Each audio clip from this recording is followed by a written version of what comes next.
All right, y'all, what's up? Welcome to this very special edition of just a round table discussion on gun control, gun violence, and some other topics that we're going to get into tonight. I am your host and moderator, Crystal Storm. I am joined by an amazing panel of just people who also share the same kind of concerns that we all do about the gun problem in America. And this was brought on because the amazing Delvin Cox of the Delvin Cox Experience did a 5-part series, I believe, on gun control on the Delvin Cox Experience. It is absolutely worth it to listen to all the episodes. I think there's an episode you can skip, but I have biases and I can admit that. But the whole conversation itself, I thought was really well done with some exceptions, but I have discussed those with Delvin and we don't need to cover them here because I'm sure other people are going to tell Delvin what they thought about it.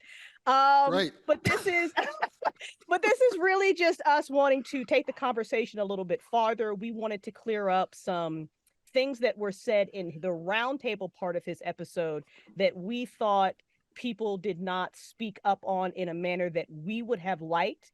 And it's easy for us to say we would have done something not being there. I know Alex and Ken were there. I know Otis even said on his podcast why he didn't speak up on certain things that even he thought said that were a little bit incorrect. So we're going to get into it tonight. So if y'all don't know who I am, just real quick, my background, my name is Crystal. I'm an audio drama creator. I'm a writer. I'm a very creative person. I do not have any children. I am just concerned. I am a godmother. I have a godchild who I love wholeheartedly, and I would fight anybody if they mess with her. So, and she goes to school, and so that's a problem. And I grew up in suburbia. I did not grow up hard. I did not grow up fighting. I am not a gun owner. I've never fired a gun in my life. Everything that I have learned about guns has been YouTube University, and the majority of it I learned today to be informed for this podcast. So that's kind of who I am and where I stand on things. Let me jump over to Delvin, who is the reason that we're all here tonight. And listen, I love Delvin. I love Delvin to death. But Delvin and I can be real with each other. So I gave him my thoughts. So Delvin, introduce yourself. Go for it. I'm Delvin Cox, host of the Delvin Cox Experience, and it's been quite a week to say the least. But my podcast is all about diversity and hearing people's voices and letting no voice be unheard. Even sometimes that voice needs to shut the fuck up. I pride myself on giving people open platforms to speak their opinion, voice their mind, things on their mind, talk about important issues. And I also pride myself on letting the world correct them. And we all have an open conversation about these things. I think that's a very important thing about when we have these type of conversations, especially I've done multiple conversations like this, like gun control, abortion. I've done the things about Roe v. Wade. I've done about 300 episodes. I've done several episodes on many important issues that affect our society today because these things actually matter to me. But at the same time, I am not the most knowledgeable person on these things. I'm a dude from the hood. Like straight up from the hood. I grew up in Liberty City. If you ever watched the first 48, I'm quite sure you've heard of Liberty City. That area, so it's often on there. So I grew up around gun violence and things like that. I grew up around a whole bunch of things. And I know that I want answers. I want to kind of see change in the world, but I don't think we can see change without doing something about it. So the Delvin Cox Experience is just my little way of trying to open the lines of communication and do something about it in the best way I can. And that's through talking and opening up those dialogue chains that we desperately need open right now. Absolutely. Let's just go around the panel then as well. Let's go. You, JV, you were not part of the roundtable discussion, but you and Delvin have also been like homies forever. So introduce yourself. Yeah, I am Jermaine Woods, aka JV. I am friends with Delvin and Crystal and Hannah and Tarrah, and I've been privileged enough to work with them on podcasts and work with them on audio fiction.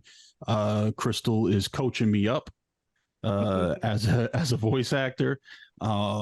So my experience coming into this is probably a little bit unique. I'm a kind of a mix of where Delvin and Crystal come from. I am from South Central Los Angeles. Spent plenty of years there. but I've also lived in Simi Valley, California, which is the complete antithesis of South Central. So I've grown up around gun violence. Unfortunately, that's just a reality of when I grew up. My father was also a LAPD detective. So I've grown up having guns in the house. I don't own a gun, but I have shotguns before. I do have one child, and I'm married, and I have a cat. Not so worried about the cat. Cat's a thug. He'll be okay.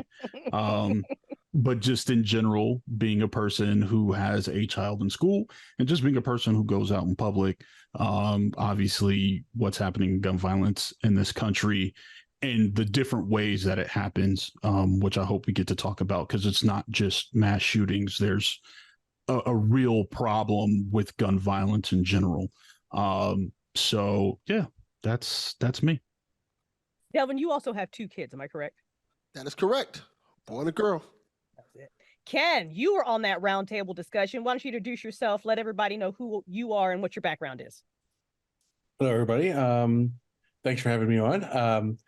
My name is Ken Bjorn Turner.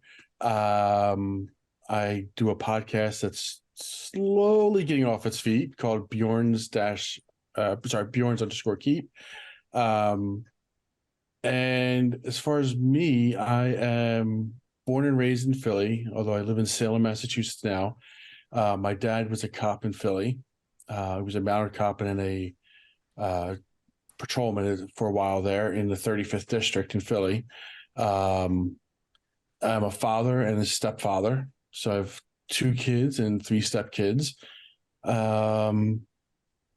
I've seen guns. I've had gun classes when I was in college, but it was mostly because I didn't feel like doing running. I was to school in Alaska, and they had one of the choices for health athletics was pistol and rifle marksmanship.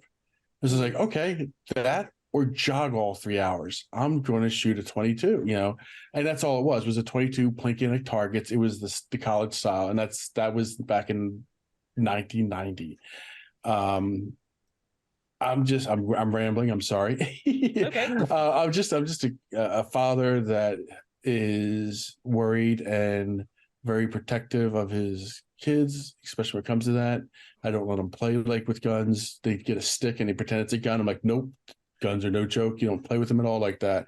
Don't even say about shooting people or anything like that. Very strict with that because just don't want that. And I guess I'll stop there before I keep rambling. But I just I tend to do that when I start losing track of my thoughts. Excuse me. You are in good company. Don't worry. Don't worry at all. No, that's completely fine. Big time. Yeah, Hannah, please introduce yourself. New to the panel.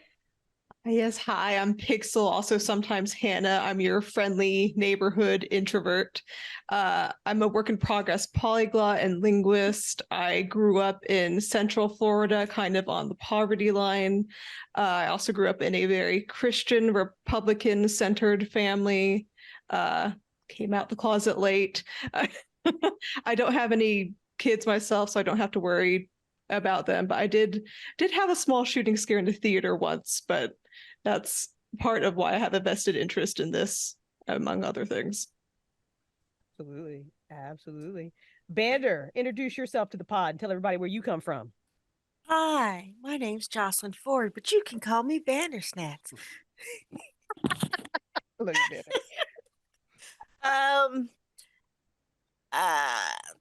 I'm just a grumpy nerd. I have a whole ass adult. I don't have children. I had an adult. She's an adult now. That's cool. Ex-military, family military, menace. Accurate. That's pretty accurate. Yeah. Bander, where did you grow up? Like all over, right? Yeah, my dad was in the Air Force, so we were like everywhere. There we go. Alex, you were also on the roundtable discussion. Why don't you introduce yourself and give everybody a little brief about your background? Yes, I was. I witnessed some of the cringe. So I'm a community arts educator and outreach. I develop programs for underserved communities for all ages, but primarily young people, to open doors and show them a path in the arts can be life-saving and life-changing. I know it's what happened for me. I'm an LGBTQIA plus activist for over 20 years. I jump in and out of helping with Tales of the Forgotten Fiction Network wherever I can to try and move the needle forward. And yes, I was the Hispanic gay guy in the mix at the Delvin Cox Experience last show on gun control. Yeah. Super interesting. There was a lot I wanted to say. I wanted to be respectful of Delvin's house. I didn't want to come across and feed into the stereotype of the bitchy gay guy. Mm-hmm. And so I'm glad that we are doing this. I have had experience. I'm not a gun owner. I'm not against gun ownership. And I guess in my life, I've witnessed gun violence, but the closest was I used to be someone who frequently hung out at the Pulse nightclub. And I moved to the West Coast and woke up to just hundreds of text messages. And so that's sort of my go-to when it comes to this topic. Got it. And joining us as well tonight is Tarrah. Tarrah, introduce yourself. Tell everybody a little bit about your background. Hey, so my name's Tarrah, and I have a day job, a 9 to 5, but I also am a photographer, voice actor, just general kind of artist. And Crystal kindly asked me to join on this panel. So I am going to be very transparent. I didn't have a chance to listen to the entire episode, but I have many thoughts, and yeah, so no doubt. Sorry, there's a loud car. You're so loud. That was so really loud too. Oh. But yeah, so I am here, and yeah, these people are lovely people, so thank you. Yeah, absolutely. So let's kind of, because I know that we're definitely gonna get into it, because the reason that we kind of all came together was because immediately after listening to that episode, not only did Delvin's DMs blow up, but we were all in Discord like, oh.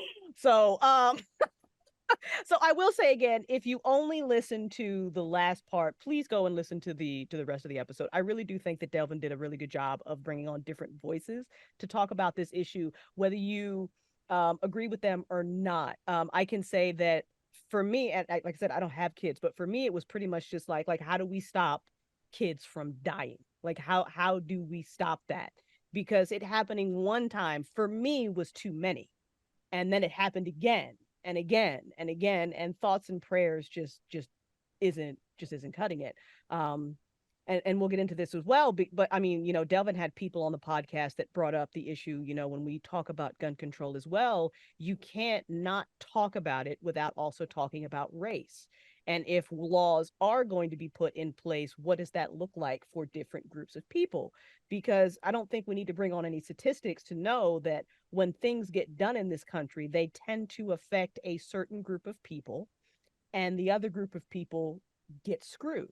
So Delvin, you spent a lot of time moderating this discussion. So when it comes to gun control in America, where do you stand on it? I think we need to do a way better job than we're doing. I think that, frankly speaking, I think America and people who I've spoken to on these episodes have shit excuses for why we're not getting these things done. I think the fact of the matter is we don't want to get it done because we don't want to get it done. That's the bottom line. I think everybody makes excuses for it. Everybody has 1,001 excuses, a lot of deflecting going on, a lot of placing blame somewhere else. But when it comes down to it, this country has the power to make a change, and no matter what happens, it doesn't want to make a change. I think we did a conversation like this a few years ago with Michael Aaron from the What Up. That's one of the reasons why I had Otis on, because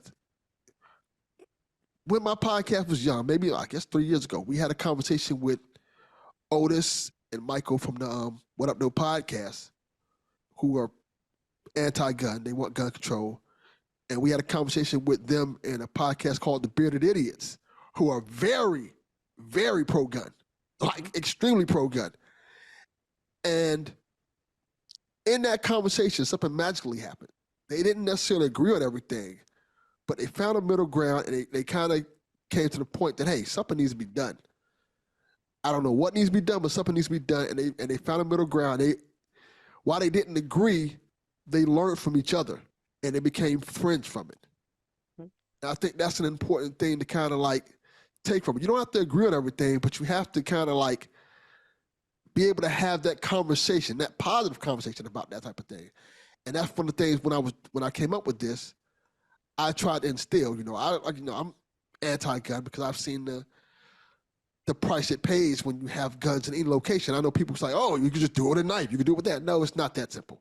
When a person has a gun, it's a great responsibility, and some people take advantage of that responsibility. And because people take advantage of that responsibility, we need to have rules in place to prevent those people from taking advantage of that.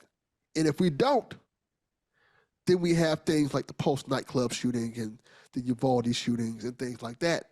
And why those things keep happening is because they never get checked. Like nothing ever gets in place to stop this from happening. It just keeps going over and over again. Like, okay, this is the thing that kind of bothers me. People are like, oh, we killed the shooter. That's not going to change the situation. That's not going to stop people from doing it. Right. We need something in place to prevent it from happening in the first place. So we don't even have to get to that point. And the problem is, we as a country won't even take the littlest steps to prevent that from happening. That's where I stand at.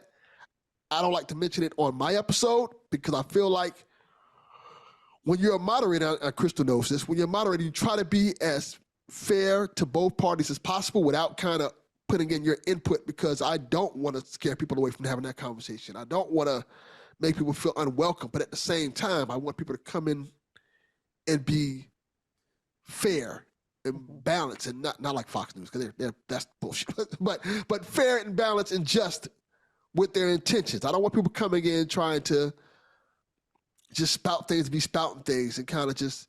Right. But at the same time, I also want to make my platform open to everybody to have a conversation, a positive one, and learn something from it. Right. That's the key to it. That's a very thin line that you're walking, and I applaud you for that, because that's hard. Very hard line. Yeah, that's a really, because I think it's really important that we don't exist in echo chambers.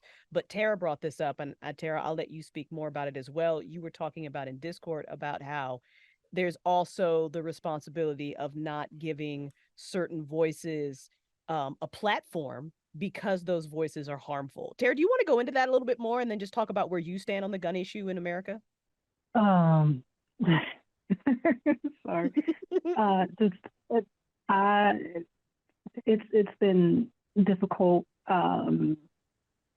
immersing myself in this, just because I'm just extremely angry with a lot of different things. So in regards to not giving people platforms, yes, absolutely. Some people don't need a microphone. They don't need a megaphone. They need to be completely shut out, because I'll use social media as an example. So in this country, everybody likes to say, oh, free speech this, free speech that, but then they try to apply it to social media. But social media companies are private companies. They can do whatever they want with you. However, there's a huge proliferation, especially on Twitter, especially on places like 4chan, where you have literal Nazis, people with certain usernames that I'm not going to repeat here, where it's like that absolutely needs to violate your terms and conditions, and you report them and then the company comes back and says, oh no, that's not, they didn't violate anything. But if you look at their page, they're literally talking about causing harm to certain demographics of people.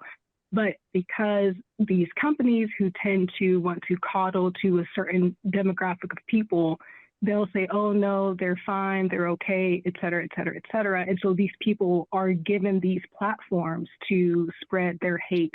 And sometimes they'll act like, oh, I didn't know, they'll pretend like they don't know what they're doing, but they know exactly what they're doing.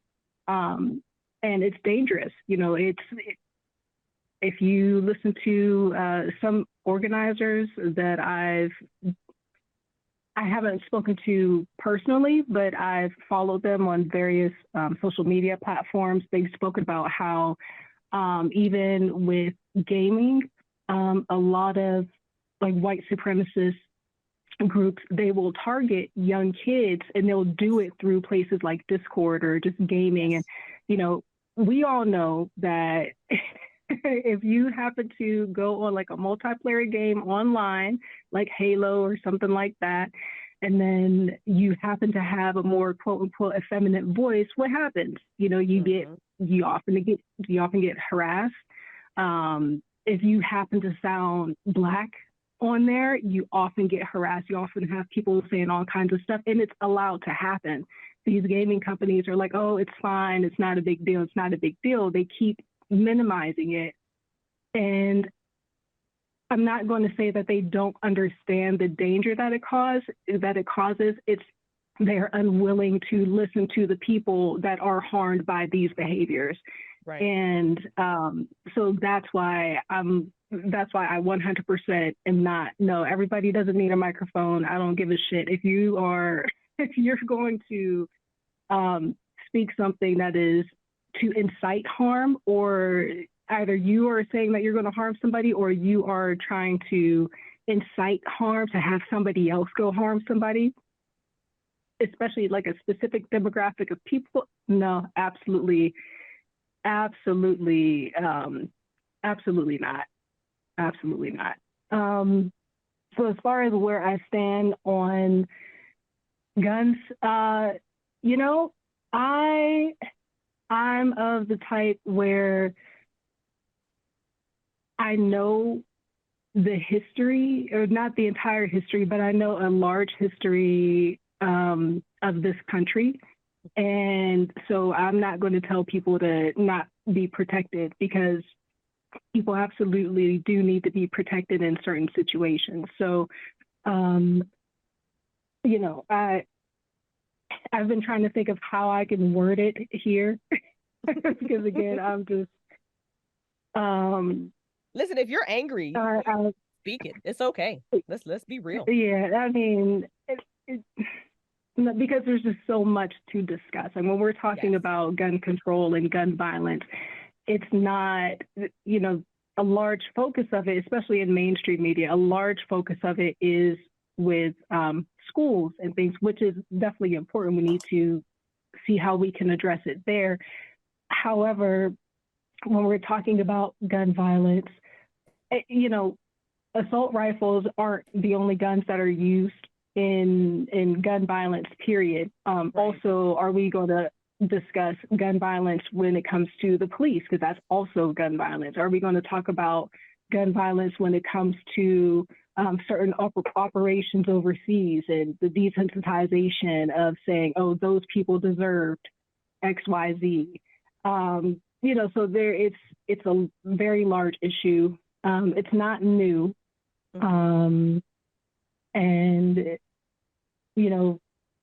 So I'm gonna just leave it there, because I'm sure we'll talk about a lot of things as we go on.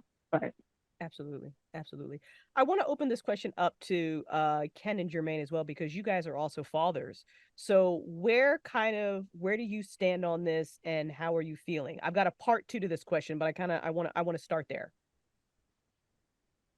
Go for it, Jermaine. I think, as a father, there's and I know Ken and Delvin in particular will understand when I say this. there is this immense pressure and need that you have to protect your children.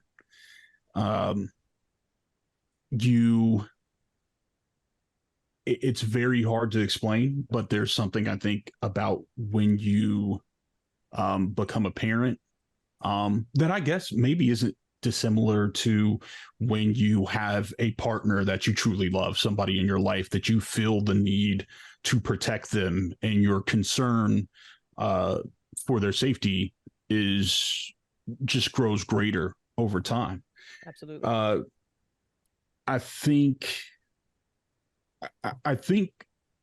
the issue that we have in America with guns is very complex, because there is a specific issue when we talk about mass shootings, right, which fall into their own category, and we can discuss how other countries have handled that compared to how we have handled that. There is the issue with domestic violence and gun violence and the relationship between those.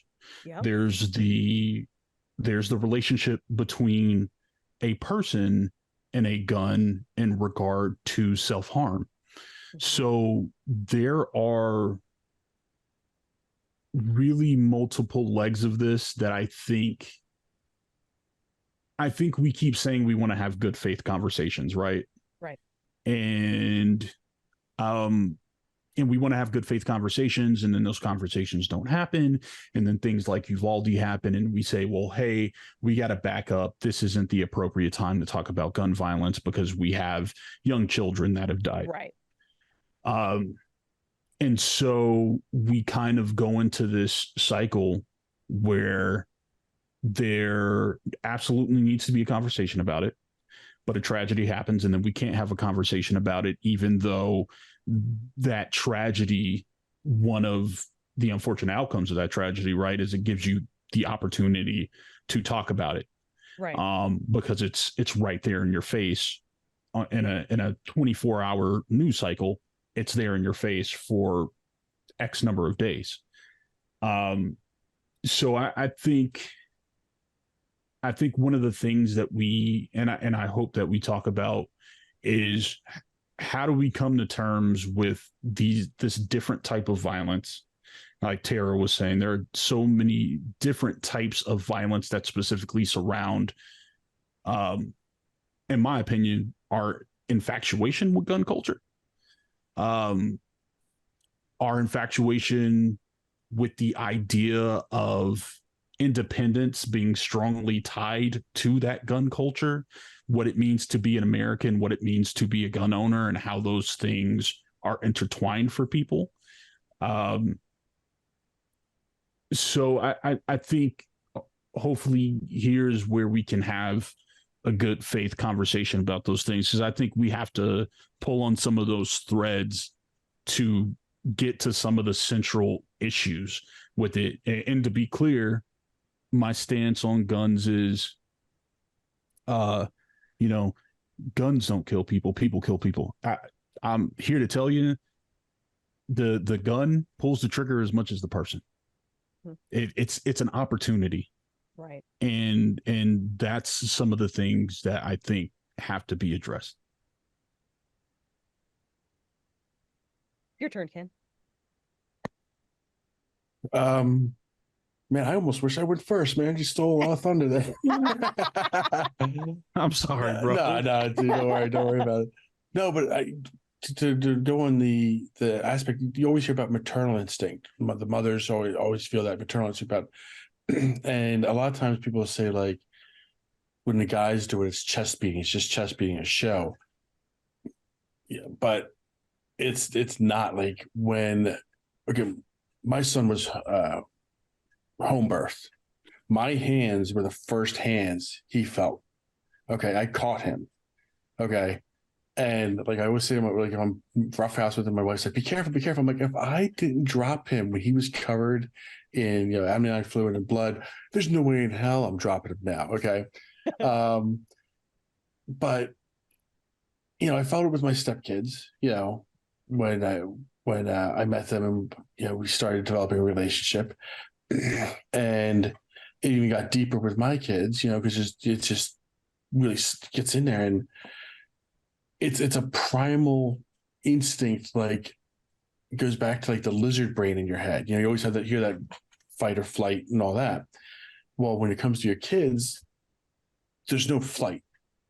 It's fight. The only flight you want is them to run to get away. But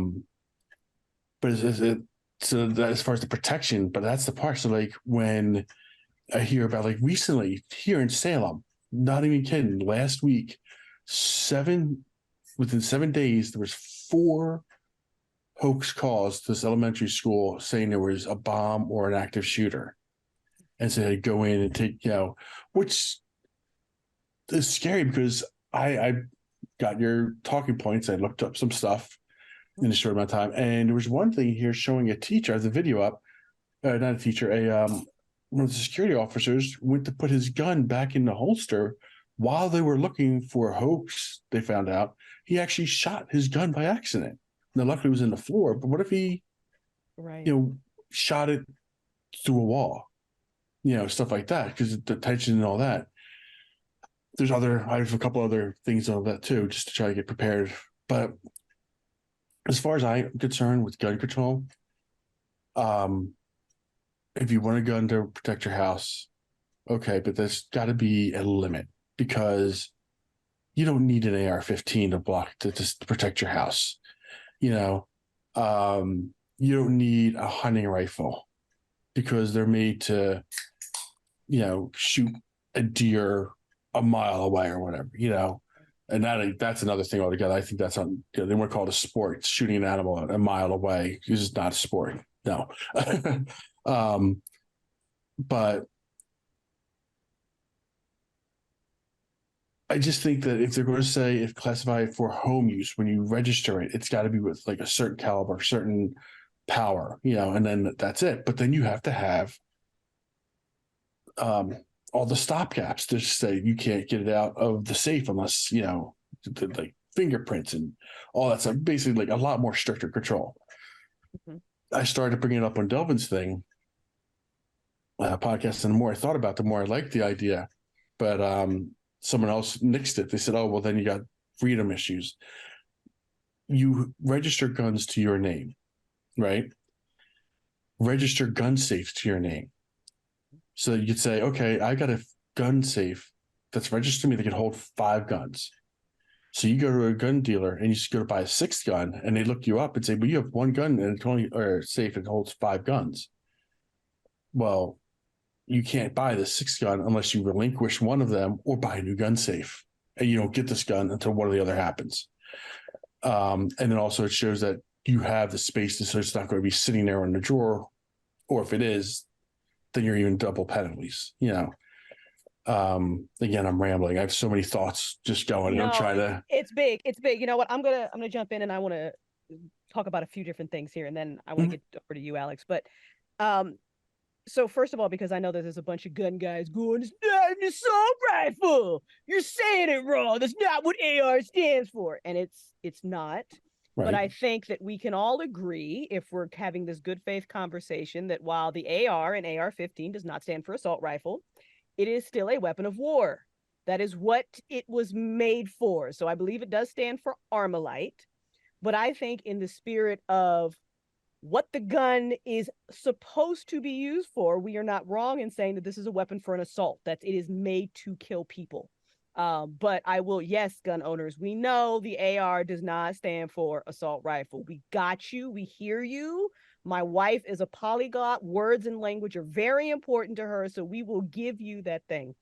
I will also say, Ken, that I hear you when you talk about how your protective instincts towards, your children just like rile you up. And I get that as well. I think that a lot of people sleep on training. And I say that because there was a video recently that came out. Anybody can go and watch it. It's a little messed up, so trigger warning. But it was a guy who was at a playground with a knife. And he's basically running around this playground and he's just stabbing kids. That's all he's doing. And there are parents there. And there's one mom, and you watch her. She does not attack this guy. She screams and she smacks at him, and that's all she does. She doesn't grab her kid. She does not run away. She doesn't do anything. And if you were to ask any mother what they would do if somebody was trying to stab their kid, their instincts will kick in and I'll fuck somebody up. And that's not reality. And I think we also need to apply that to gun owners and people who think, well, somebody comes in my house, I'm going to just and fuck them up. Will you? Will you? Like, do you know that? Did you do any kind of training to prove that? Let's talk about home defense just really, really quickly. And what I know Bander's laughing because Bander, what is the AR actually good for? And I'm going to ask you because you're a vet. What is this like? If you were, and we talked about this earlier, but when it comes to home defense, does an AR make sense? If you are like some dude bust down your door, we can have a whole conversation about why was it so easy for him to break your door? But some dude bust down your door with an AR, and is that the gun that you want? Like, what is practical? No. What is first realistic? off, an AR is for home defense, which is what everybody is saying. I need an AR-15 for home defense. Really? Because in close quarters, an AR is kind of trash. And the AR-15 was designed for suppressive fire for forward movement of troops. It's at best between 150 to 300 yards is the sweet spot for it. Anything further and you're not really, I mean, you can still hit a fucker, if you throw it down range far enough, you're still going to hit them because it's a bullet. But the effective range is about up to 300-ish feet because you're supposed to lay down suppressive fire with it. You shoot so that the other guys are ducking while your guys are running ahead to the next section to, lay down suppressive fire so you can come up. That's what it's designed for. The U.S. military is retiring them, by the way. Just fun fact, because they're not efficient and they don't actually go through the body armor of the targets they're intended to take down. Just think about that. Also, a quick safety thing that I want to point out, and especially like if you live alone, you should know this. The reason why it's so easy to kick down a door is most doors are installed with screws that are really, really fucking small. You want to replace all of those and get, I think it's 50 millimeter screws that are about like this, that to make it much harder to kick down your door, because guaranteed all of your front doors have that tiny screw. That's why it's so easy to kick it down. Also, go ahead. Oh, I was just saying, you said they're going to retire that gun. That's kind of scary because that means there's going to be a glut in the used arms. Like, what are they going to do? Are they going to destroy them? Theoretically, even more. You might. The Army will probably destroy a lot of them and recycle the metal. I say a lot of them because occasionally they do end up in auction lots. The same as military Humvees and stuff. They just have big old lot and you just, you buy the entire lot and, oh, hey, I got a box of guns. Yay. Great. Well, now we know that's about to happen. But, let's, I love that JB brought this up, having a good faith conversation. So listen, if you are serious about home defense and protecting your house, and listen, I'm all for that, but there are common sense things that you can do before you get a gun. Reinforce your doors and windows. Reinforce the walls around your doors and windows. Thank you. Get a security system. Get a dog. You would be shocked how many wannabe criminals hear a German Shepherd barking, or even it could be your dog could be this tall, but if it sounds like a big dog, people they don't fuck with dogs. they just, and I say that by somebody who owned a husky in a not safe part of New Orleans, and you'd hear him walking down the street on the way to the club that was going to have a shooting 10 minutes later, and I came out with my husky, and all of a sudden, all the deep voice motherfuckers like, oh. Like they don't.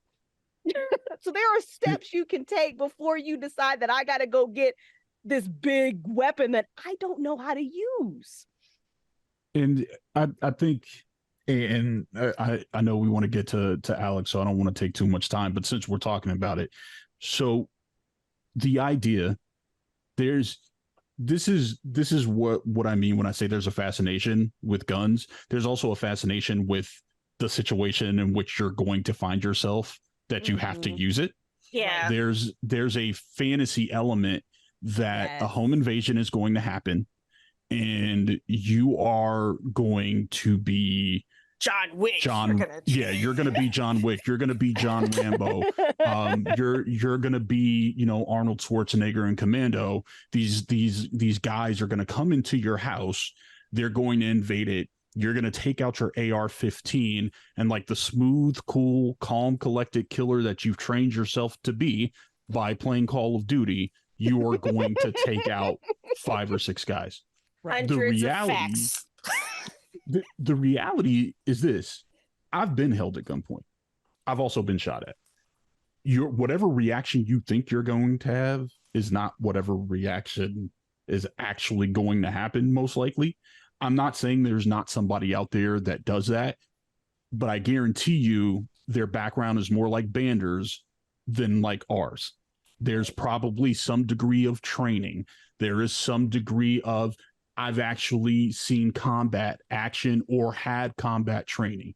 So there is this thing when we talk about the AR-15 as a platform for home defense, right? Realistically, you're going to have to go. You're going to have to go get it out of the case. You're going to have to load it. And then you're going to have to aim at 4 or 5 individuals that are trying to come into your house. By the way, most people aren't experiencing home invasions. Right. And when they are experiencing them, they're probably happening by people they know. So this isn't like we have this mythology around home defense when honestly that comes back to kind of this cowboy thing. Like when we talk about home defense in the AR-15, honestly, we're talking about motherfuckers who want smoke. They think they want the smoke. Mm-hmm. And so they have this very strange fetish with having a gunfight in their house without thinking about any of the things that are like practical. Like you shoot through your wall and you hit your neighbor, you shoot somebody and that somebody turns out to be your child or your wife or your animal or all your the husband. People you're trying to save, you shoot them up because you're just cowboying your AR-15. Right. And so there's go ahead. I was just going to say there's a bigger point that I want to get to when we actually talk about like what gun control looks like. Mm-hmm. But this is you sent the video of I think his name is Colin Noir, who is doing a do you really need an AR-15? Mm-hmm.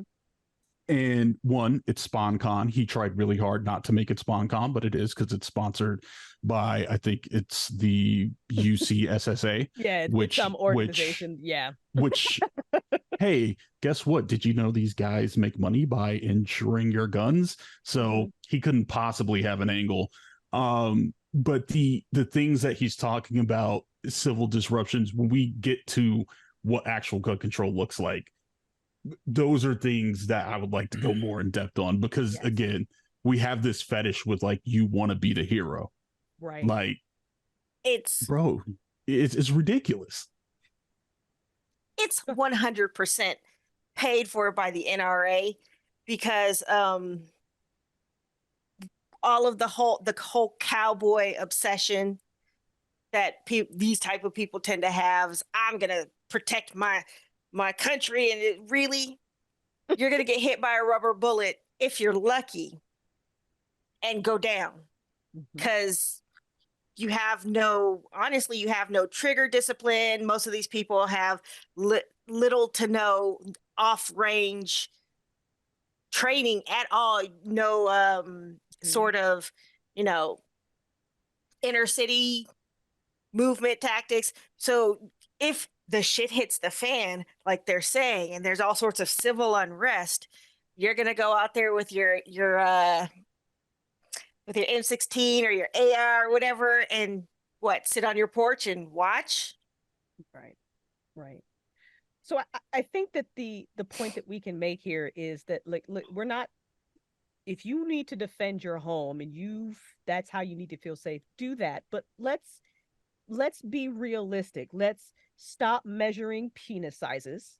Okay. And let's say, these are all the steps that I can take that are practical, that don't endanger my family. And then if I still need to get a firearm, get one that makes sense for the situation that you are going to use it, and then get additional training in that. Practice in your house. Put yourself under stress tests. You cannot say, I would act XYZ if XYZ happened until it happens. You have got to train for it. If you just assume that you bought your gun in Walmart and you go down to the range with the boys and you're firing at targets and that makes you John Wick, you are fucking delusional.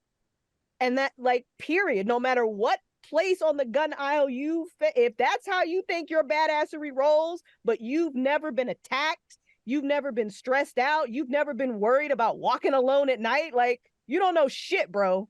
You do not train so you don't kill somebody you love. Alex. I mean,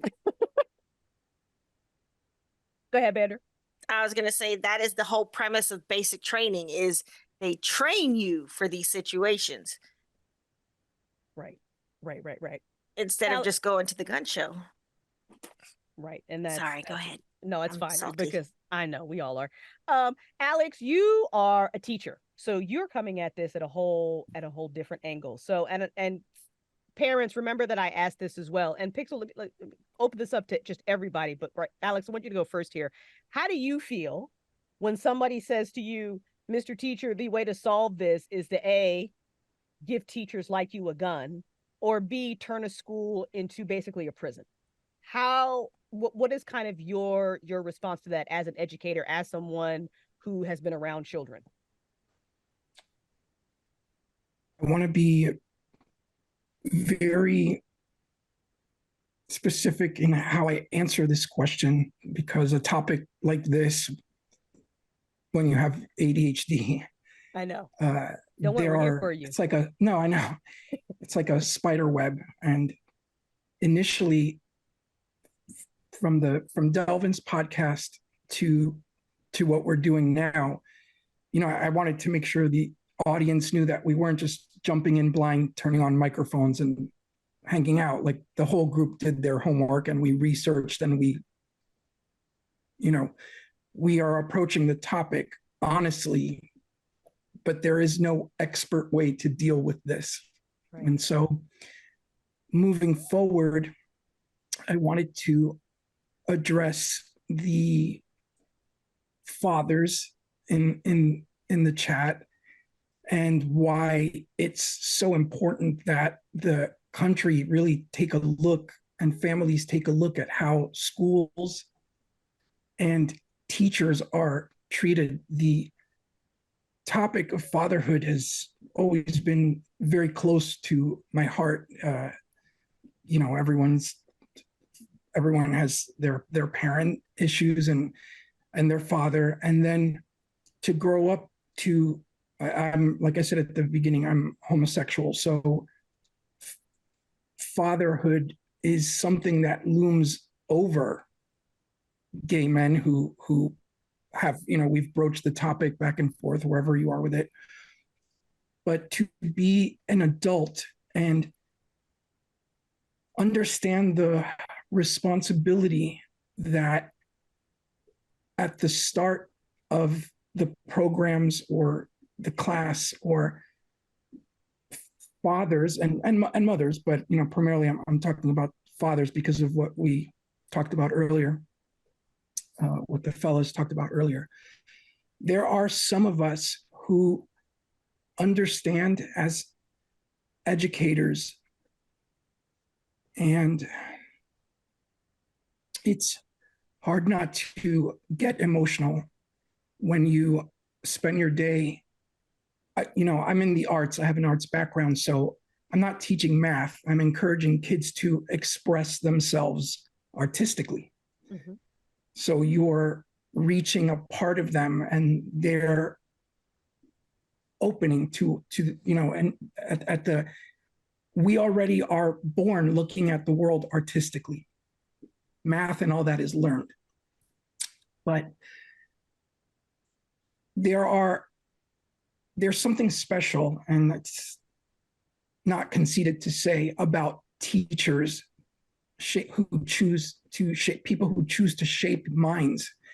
And we know that when you hand your children over to us and it's a big deal to separate. I don't even like being away from my dogs. So I can't imagine not being a father, but having crossed paths with thousands of children in my career. You know, you grow attached and then they leave and a new crop comes in. The responsibility it is that we have as educators, and the understanding that some of us have, that these are not our biological children, but I wouldn't hesitate in a situation where it's me or them. If an active shooter, or if they're in danger, there are those of us who it's not a question. I understand that I would have to lose my life to protect a classroom full of children. It's not a question. I don't question it. It's not a choice for me. Their protection is first and foremost, but my life is secondary to a room full of young people and keeping them safe. So I can't imagine. I don't want to break your thought, but for people listening, especially because we just talked about training, know how you react under pressure. And real briefly, can you just tell people some of the ways that you learn that? Well, I am a Gen X kid. I knew I was gay as a teenager.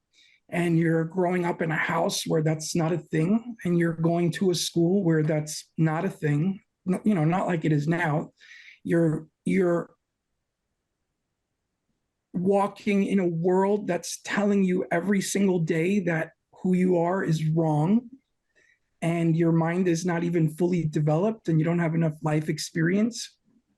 I did witness the World Trade Center's fall in person, which was a very pressured situation. And, through life and surviving, I've traveled the country. I've been in very uncomfortable places where I was being looked at because I'm very comfortable in who I am. Being at Pride events is in itself, there's a bit of pressure, especially with all these shootings. And really, again, talking, going back to, I know I rambled on a little bit, but going back to, for me, a lot of the gun control, a lot of the main pillars through my own perspective, when it comes to these issues, are race, one, government and funding, two, and something, lack of knowledge and information and training, yes, but masculinity. As in Delvin's podcast, I did not feel threatened at all. I'm not threatened by a lot of the opinions I was hearing, but my masculinity, one of the things when we stopped recording that I went on to think about was, I feel like my masculinity was questioned, where I don't question my masculinity, but the guest that stemmed kind of this ripple effect, I felt questioned how I would act as a man, saying, you're the last person I would give a gun to. And in my mind, I thought, funny, because I feel like I would be able to handle a gun better since I'm not so easily triggered. And I think logically, and I can assess a situation because I can handle 40 children in one classroom for 8 hours. Yes. Well, frankly speaking, when you try to question someone's masculinity and you talk about their strengths, only thing you're really doing is showing your weaknesses. Right.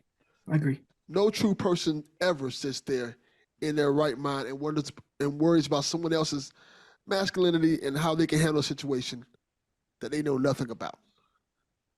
And that is a weakness on that person.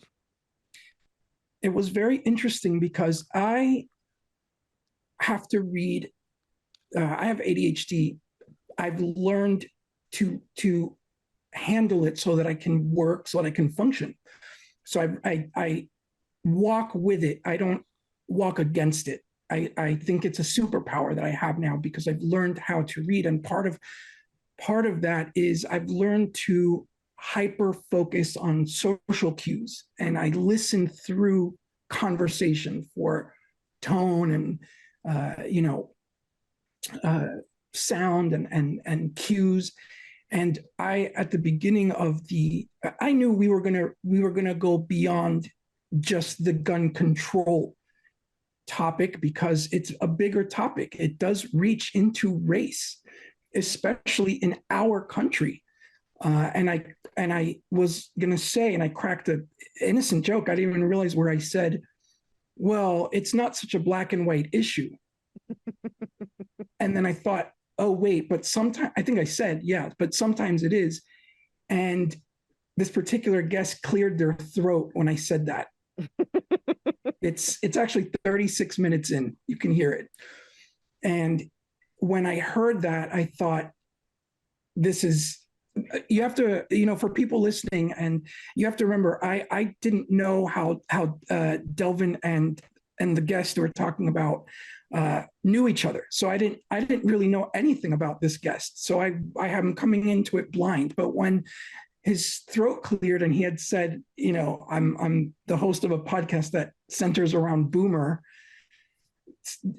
boomer generation, I thought, okay, here we go. Because I, in this particular room, was the minority in the sense that I was with two Black men and two white men, Ken being one of them, Delvin being the other.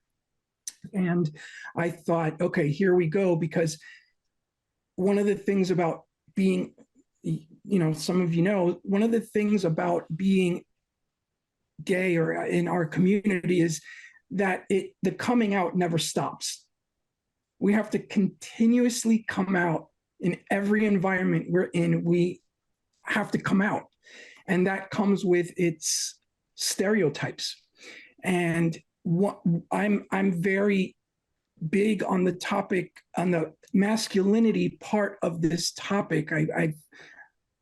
I'm not unfamiliar with this. I've researched it. I've done a lot of writing, and I brushed up on things, which if we get into the topic later on, I'll share some notes and some perspective on it. But I do think it really does boil down to a masculinity thing. Yeah, I don't disagree there. Alex, as a teacher, how would you feel? And I'm actually going to pose this to really everyone right now. And I think we all agree that something has to be done about gun control. And I think, or gun violence, just in general.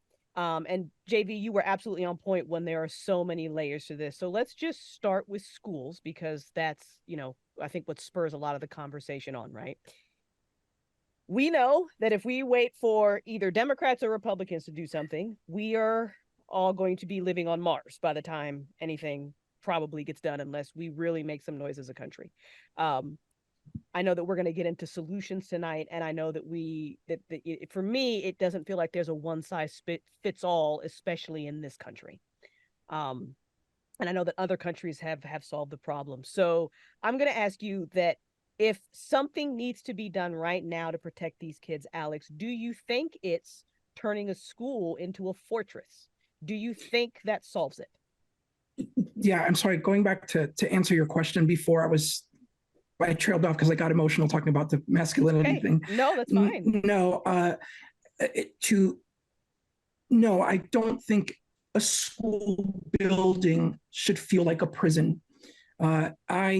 Teachers, people who dedicate their lives to instruction are generally more sensitive in nature, I feel, than someone who would, sign up to be in the military. Mm-hmm. And which I have a great respect for anyone who chooses to do that. No, I don't feel like I don't think minds thrive in environments that feel like that. I think it is unrealistic to say things like we need to have double entrances. I don't think someone being shot in a school building should be aired in the media for people to see, children to see, and parents to see, and guardians to see. Someone shot in a school where you have multiple entrances, multiple windows. There are schools that are falling apart. There are schools that are fortress. I live very close to a very high-end high school that looks like Harvard, basically. Those are what's happening in those schools is not the same as what's happening in some inner city schools where they cannot even afford current printed updated material, educational material, and there are 40 kids stuffed into classrooms and they're overflowing and there's not enough teachers. Ideally, yes, it would be great to have protection in school, but much like in Delvin's episode, the 5th episode, where we talked about one school counselor, some of these schools are massive and are on giant campuses. What is one police officer? And sometimes police officers who are hired are almost reaching 300 pounds, sometimes. And that's not to body shame anyone, but there should be a physical requirement and ability to be someone who's got to chase and jump and hold another person down. And if you can't do that, then you shouldn't be entrusted, I don't think, to be in such a responsible situation. Gosh, I hope that's not coming across like I'm body shaming, because not at all. I'm not.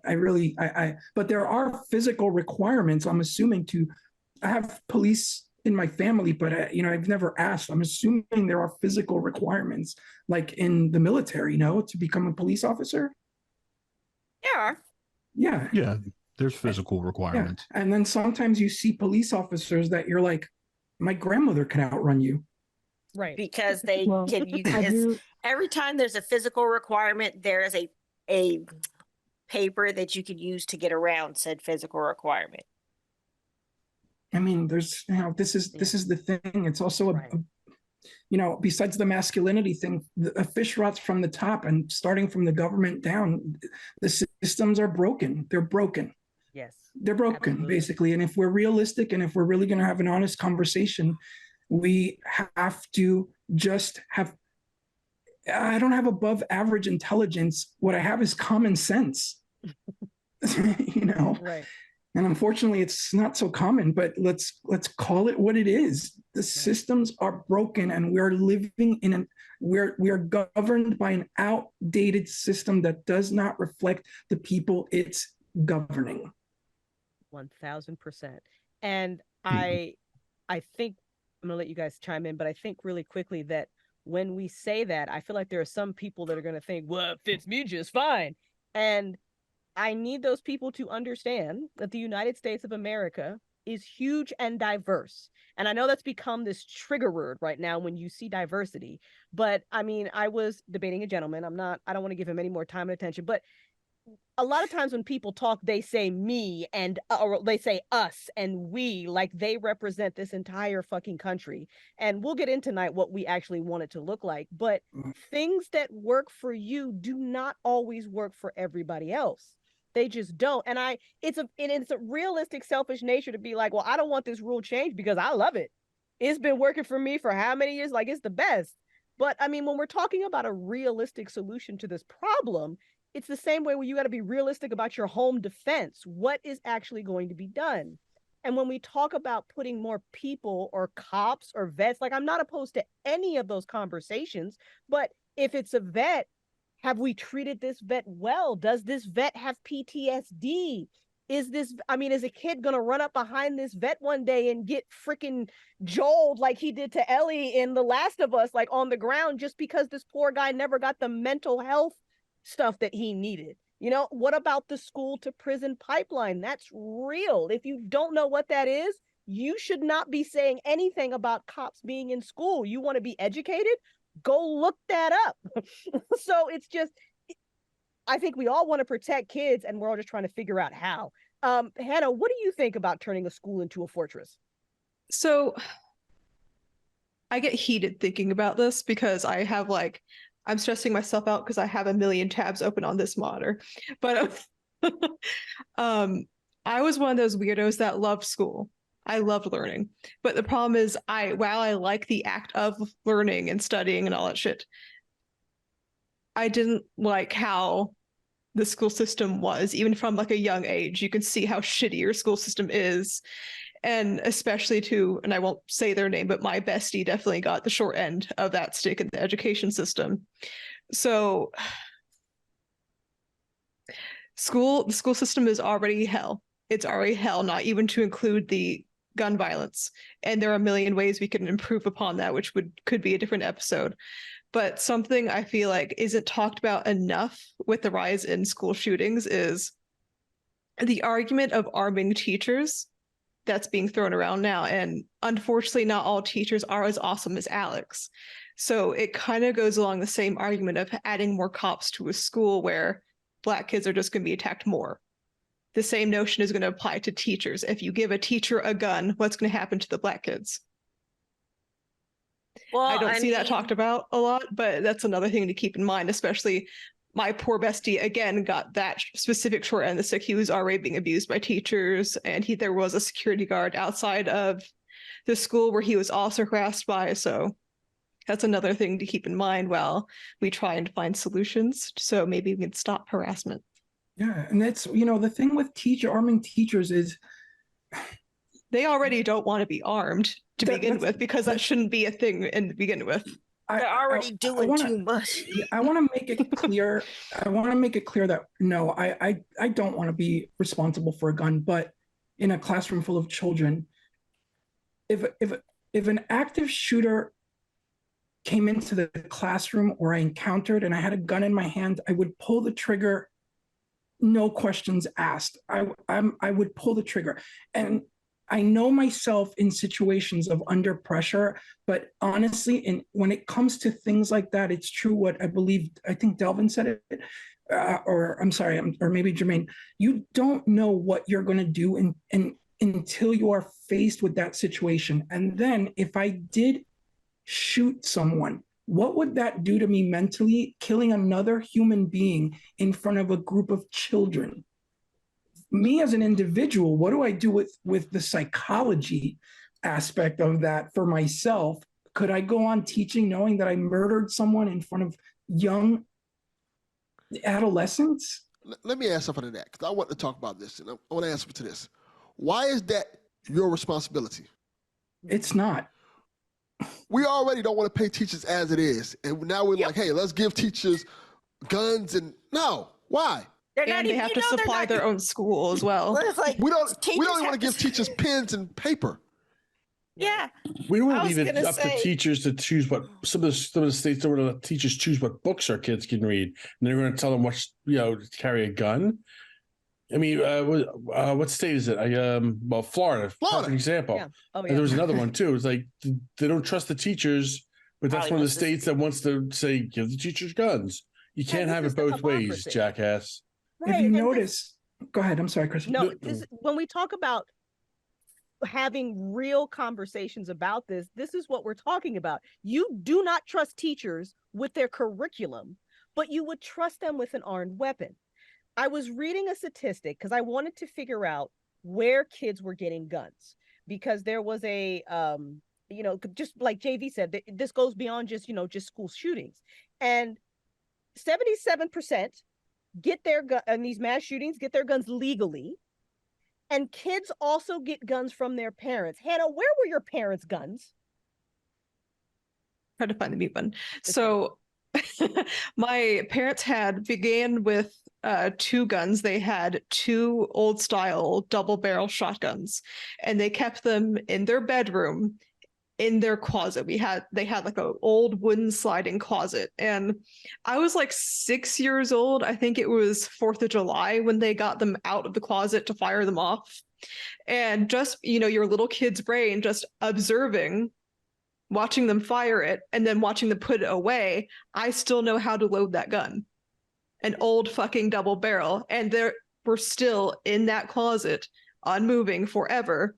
And then fast forward to when I was like around 16, They both got concealed carry permits, and they both bought 2 Glocks.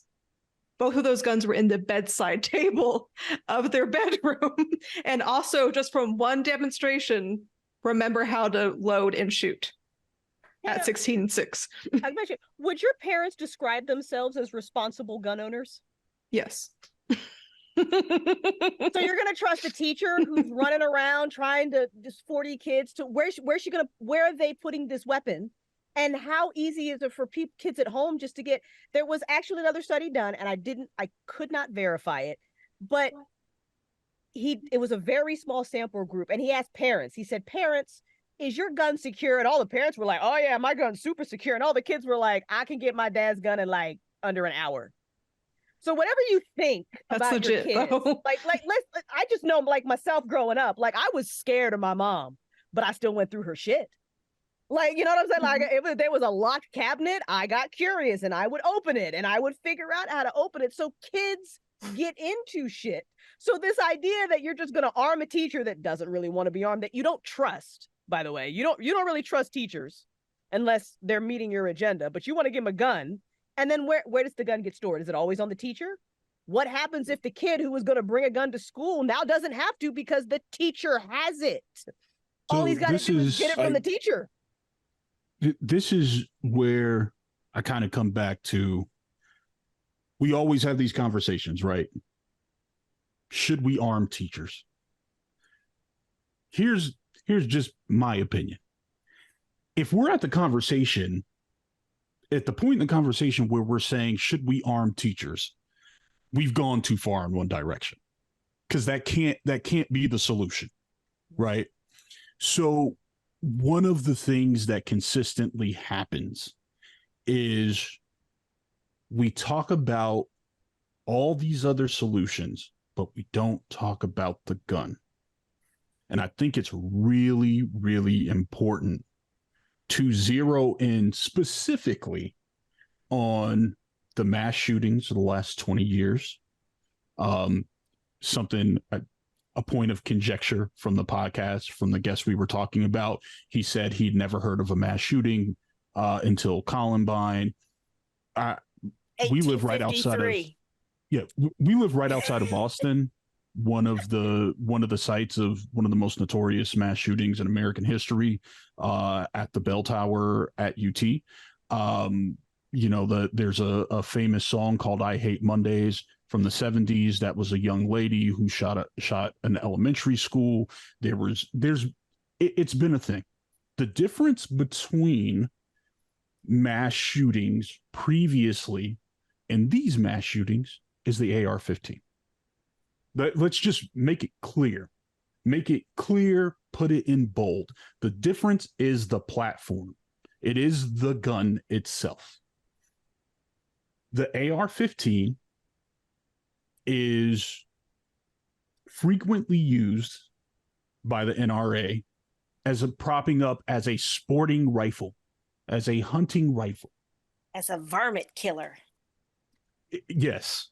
Now, the reality is, when you shoot somebody with a high caliber round using an AR-15, you are not hunting them. You are literally destroying them. And when I say destroying them, I'm not saying that for effect.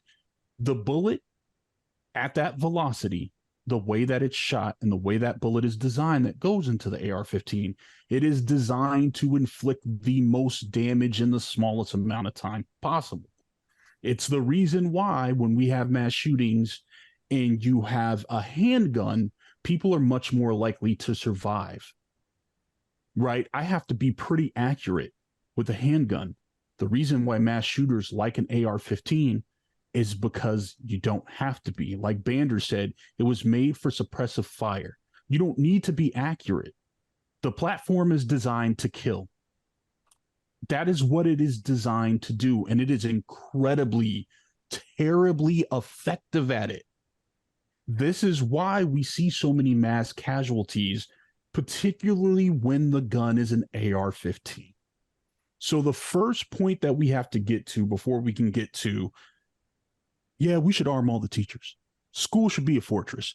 We need police officers on every corner. We need armed guards. We need all these things. Parkland had an armed guard, guys. Dozens died. They had an armed guard. Uvalde, the police were outside. For We an can talk hour. about police. We can talk about police tactics, but the police were outside. People saw the gunmen coming. Right. In Vegas, do we think that there weren't armed people at the concert? Right. There were. One of the places that had a mass shooting, I know 100% has an armed guard, because it's a basically a country western club that I used to go to in Thousand Oaks, California, and they had a guard. That shooting still happened. So the question really to me is, before we can get to any of this stuff and any of the excuses like Delvin says, because there's so many excuses that people who want to defend this in two-way advocates, and I'm not saying that as a pejorative. It's fine to be an advocate for the Second Amendment. But let's talk about why we need AR-15s. Weapons. Like Point blank, right. we don't. And we're one of the only, in what you would call first world or civilized countries, that still allows this platform to be used. Point blank, in Australia, I believe it was 1996, they had a mass shooting. They got rid of assault weapons. Yep. Just like that. No more mass shootings. Less than a day. In Christchurch, New Zealand, in 2016, I believe, we had the shooting at the mosque. Mm-hmm. They got rid of AR-15 and assault style rifles right then. You can protect your home. You can go out and hunt. You can do what you want. Listen, I'm gonna just be pissed because I am. Jamel Hill, the sports writer, she had said, and I kind of agreed with her. She said that when Sandy Hook happened, America made a decision. Because if it was okay to kill 5 and 6 year olds and we weren't going to do anything, then we drew our line in the sand. Mm-hmm. In the line in the sand was, yeah, it's okay to kill kindergartners, guys. That's right. Mm-hmm. That's what it is. And I know how that sounds. And if that bothers you, that I said that, and that makes you feel a way, then ask yourself why. Because that is what we decided. We decided that elementary school kids can be killed. We decided that if you go to a concert, that's okay if you're killed at a concert. You go to a club, that's okay. You go to your grocery store, that's okay too. You go to a parade, that's okay. And we're okay enough with having the AR-15 as the weapon of choice in these mass shootings. To point blank, mass shootings aren't going to go away if we get rid of the AR-15s, but what's going to happen is a lot more people are going to survive them.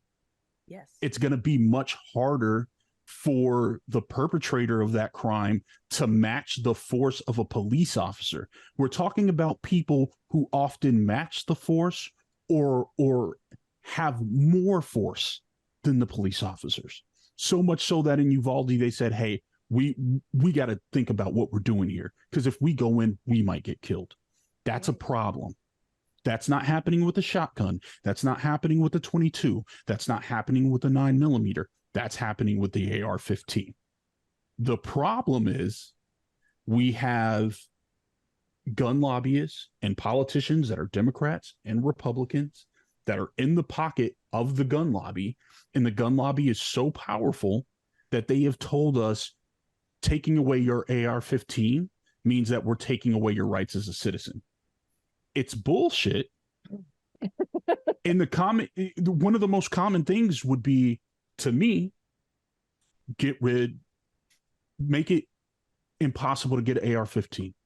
Have a gun buyback program. I guarantee you in times like this, if you say, hey, I'll buy your gun back, I'll buy your AR-15 for what you bought it for, or for what the current market price is, people would give it back. You can have whatever gun you want, but it's got to be difficult to get one. It can't be more difficult to have somebody drive a car than it can be to have a gun. Right. If you are on a no-fly list, why can't you get a gun? If you've been accused and found guilty of domestic violence, why can't you get a gun? And why can't you get not just any gun, but an AR-15, something that is meant to absolutely obliterate people? The problem is we get to the point where we're conflating something that was written by a whole bunch of white slave owning dudes 200 and something years ago that at the time was necessary because the US did not exist and there was no army. We're conflating that with our need to own something that is only meant to destroy human tissue in the most terrifying way possible.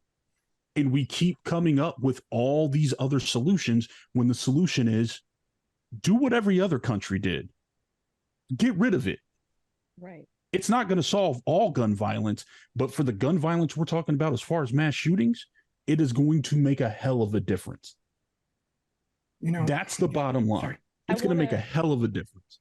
Sorry to rant. I apologize. No, JB, No, that was great. a really excellent and powerful rant. I just want to get into some statistics because we're having this good faith argument. So I want to make sure that we're having it in good faith. So when we define a mass shooting, it's an incident in which 4 or more people are shot and wounded or killed, excluding the shooter. That's kind of the definition of mass shootings.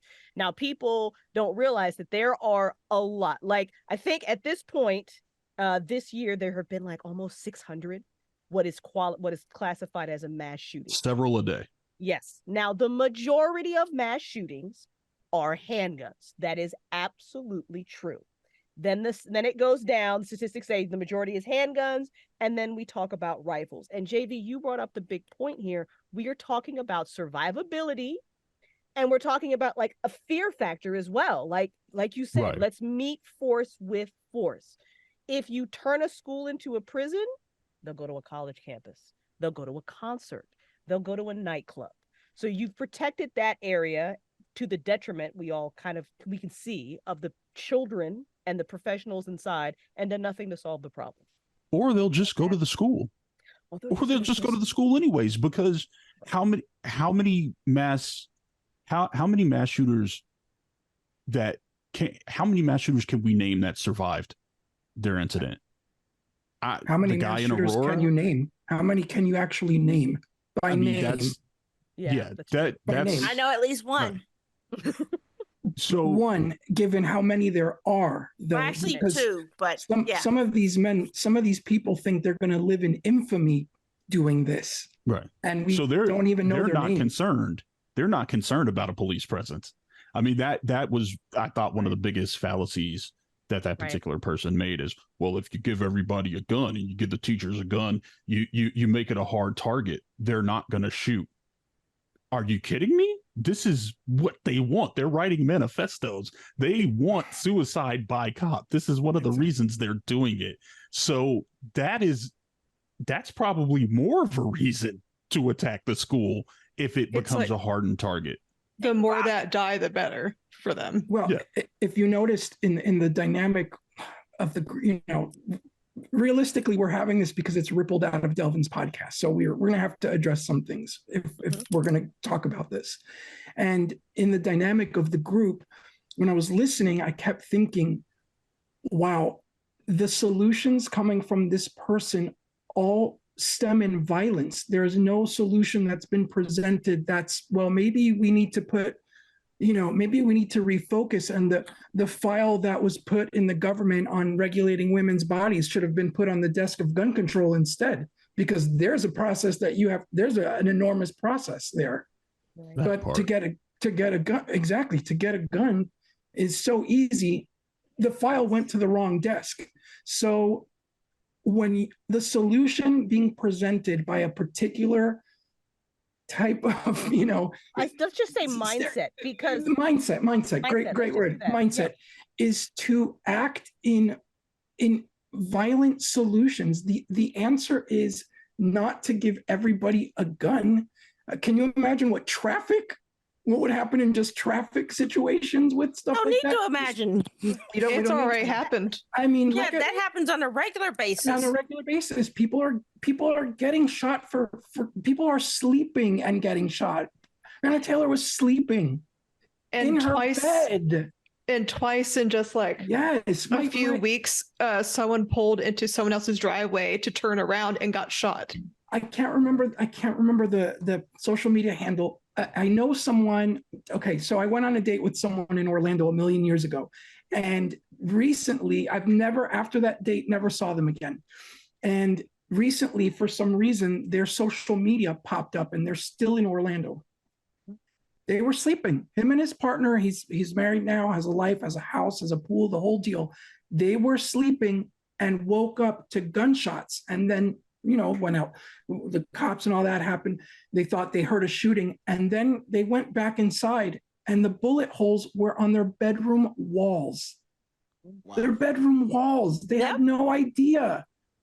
They had no idea. They went to sleep, and some bullets hit their house. That's crazy that it's so common.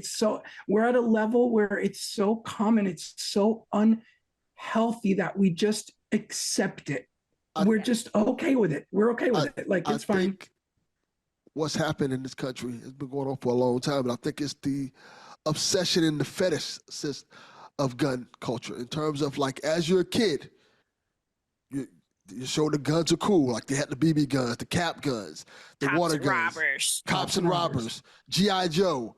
All that plays into how we look at gun culture. Everybody we see with guns are badasses. Gun people who have guns are badass. They're heroes. They're protectors. And I think a lot of these people, especially from that older generation, look at that like, hey, we've been shown all these years guns solve problems. But real life is not like that.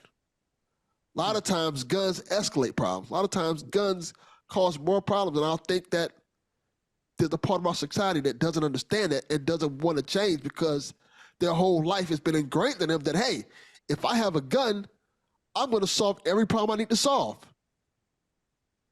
Because every problem is a nail when you are a hammer. That's right. Exactly. Yep. And Crystal, I don't want to break your plan because you're doing such a good job in moderating, but if you have it, that you want to talk about masculinity and swing back around to that, then I have something I'd like to add about what Delvin just said. I want to talk about statistics and studies because I know in the age of COVID, a lot of people have lost faith in where they're getting their information. And I don't think that's unfair. I really don't. I think it's hard sometimes to break down people's biases. And it's even harder when you're trying to say, it's not that your lived experience isn't true. That's not what we're saying. But what we are saying is that examples show us what is effective and what is not. So here's what examples show us is effective. The United States has 26 times gun violence than any other fucking country in the world. Crystal, where are you reading these statistics from? Sure, I will go back and I will find exactly where I found that. I'll let y'all talk while I find it because it was in one of my 50,000 tabs that I have open. So that was one. Two, I heard the mindset that potentially that states with the strictest gun laws had the most crime. And I think that's a media thing as well, because when you think about crime, we think about like New Orleans and Detroit and like New York and Chicago and like quote unquote ghettos. You think that's where the most crime is happening. So you can do any kind of Google search you want. Statistically, I found like 4 different studies that did not appear to be from a right wing or a left wing or a George Santos or whoever the fuck that we think is controlling the media. It's a whole different conversation. That said, that is not true. New York is not an unsafe place for gun violence, and it has some of the strictest gun laws. New York actually, in comparison to the rest of the country, that's not the most dangerous place. The most dangerous place for gun violence is Gulf states. It's places like Mississippi, like Alabama. And I believe it was Pew Research that I found this particular study. So I'll pull that up and I'll even put it down in the show notes. So I feel like if you're ever trying to find a study on something, we can all trust Pew Research. Those are also the least educated states, by the way. The least in right, educational and ranking. There's also a very high poverty level there. So you are actually safer in New York than you are in Mississippi. And in states again, right. Crystal, I think this is like the key point of what you said. These are states that don't have restrictive gun laws. They do not. They do not. They're everybody open carry, whatever. It's Chicago's not in the top 10, guys. It's not. Nope. It's just not, you guys. So Texas, when New you Mexico. argue that the answer to a gun is another gun, we are not just pulling shit out of our ass when we are trying to tell you that is not true. It is simply not true. And I know that the news feeds us. That's all the news does. All the news ever does is show us bad shit that's happening. I mean, listen, I wouldn't have thought that either because we got out of New Orleans for other reasons, but I didn't feel safe in New Orleans because the crime rate was going up. If you would have told me what the murder capital of the world is, I wouldn't have told you some town in Mississippi. I'd have been like, it's probably New Orleans or it's probably Detroit. Like, you think that just because that's kind of like, that's our culture, right? That's what the media is telling us. But that's always been the narrative. Right, but it's not true. And I need people, you have to understand this. The United States is not a magical fucking unicorn. There is no reason to believe that what works literally everywhere wouldn't potentially at least reduce some of the problems we have here. There's a lot of myths that, Ibram Kendi, I believe, wrote a book called How to Be an Anti-Racist. I don't know if anyone's read that book. It's a great book.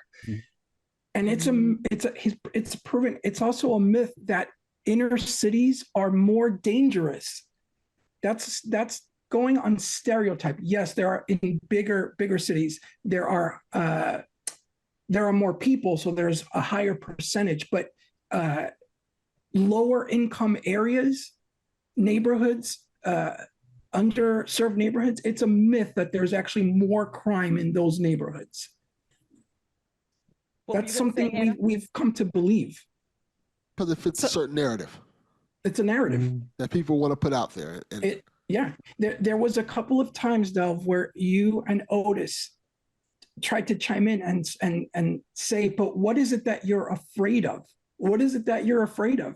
It's the illusion that has been created for the country that people with darker skin and of a certain income bracket are more violent and more dangerous.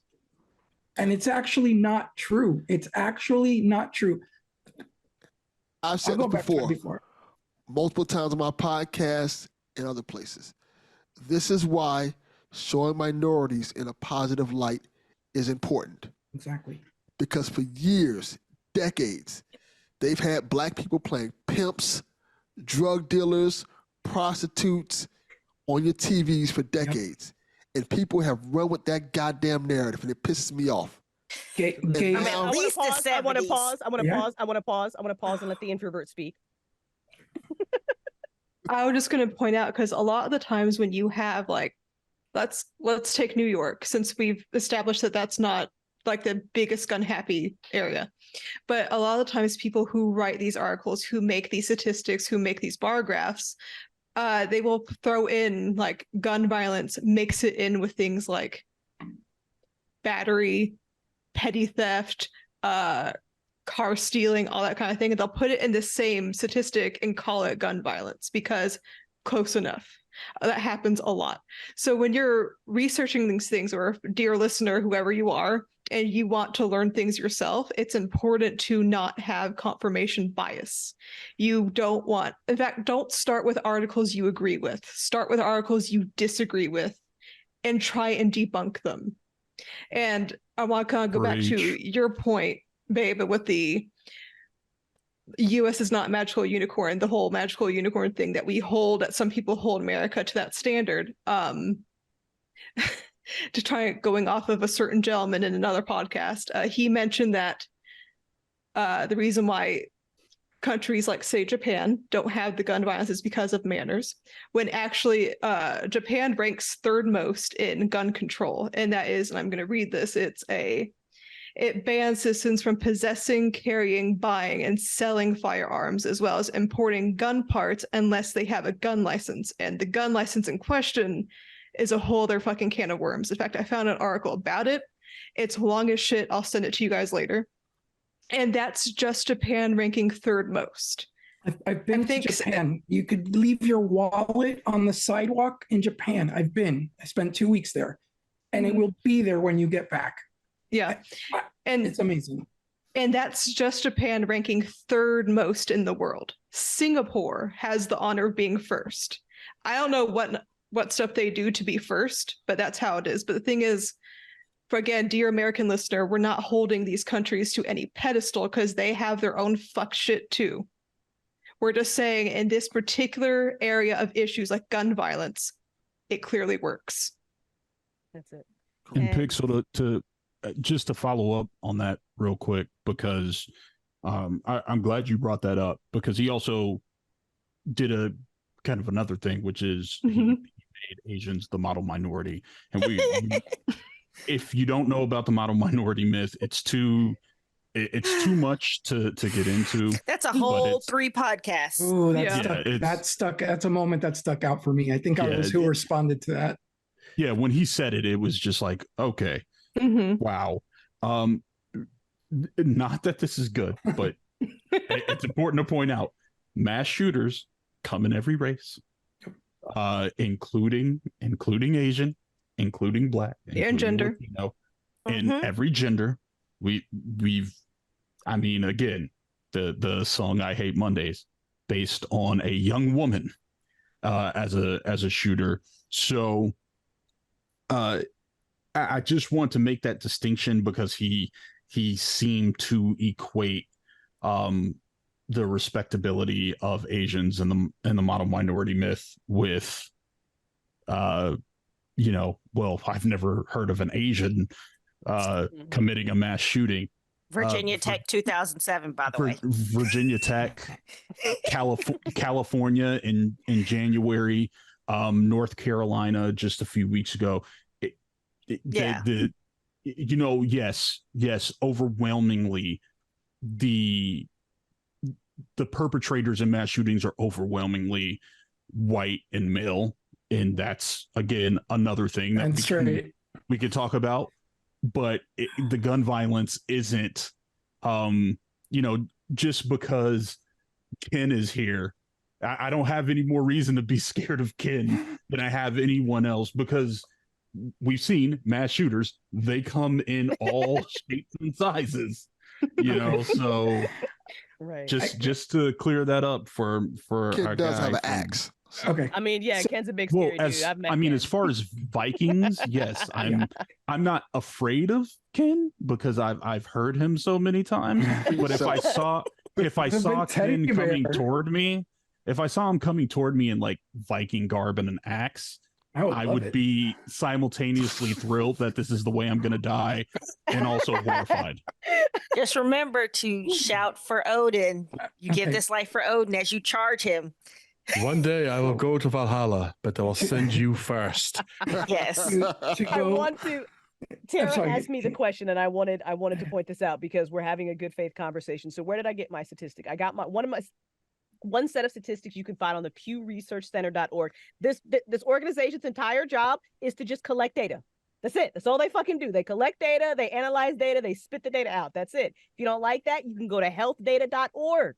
That's a whole different analysis on gun violence in the United States and the world. The Council of Foreign Relations, which is actually, that's hilarious anyway, that I'm saying that. If you ever read Synarchy, you know why. Also has a study on gun violence. I could not find an article or a study that substantiated the claim that more guns solves the problem. Anybody who's listened to this, show us. If you have some statistic that says if you give 100 people guns, everything turns into a fucking utopia, I would love to see that study. Your study can't be Fox News. It can't be CNN. It can't be MSNBC. No, I want a fucking study. Show me data, peer-reviewed data that says this is what you're saying is true. Otherwise, you are just talking out of your ass. Let's just be real. One of the most I think for me the most profound moment, the realest moment in Delvin's podcast, where you have to imagine, like, we lived it in real time, so it's not the same as the firestorm that started after the episode aired. Was probably the most honest moment was when the guest we are talking about said, "I'm afraid of Black people." And I thought, there it is. He said what people don't say.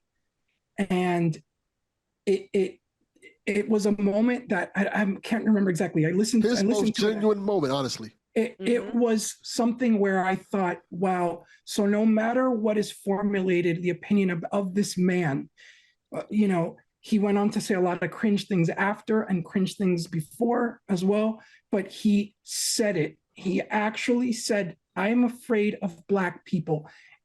And right there, I thought, and that is where your and so many others, the root of this problem is fear.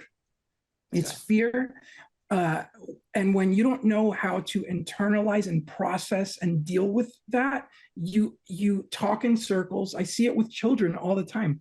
You talk in circles, you come up with facts, you say, but it's like almost like hearing, "I'm not racist, I have a Black friend." That doesn't mean you're not racist. And I thought that really was one of the most honest things I have ever seen when it comes to this topic, was this man saying, "I'm afraid of Black people," in front of two Black men. And that's when I knew, just let this person speak. They're doing their thing. And I don't think any of us in the room are going to, and there wasn't enough time anyway. I mean, we had passed the 1 hour mark. So I was unsure, like, are we still talking? But I really was affected by that most of all, in as a person who lived the experience, was when this stereotype of a person said, "I'm afraid of Black people."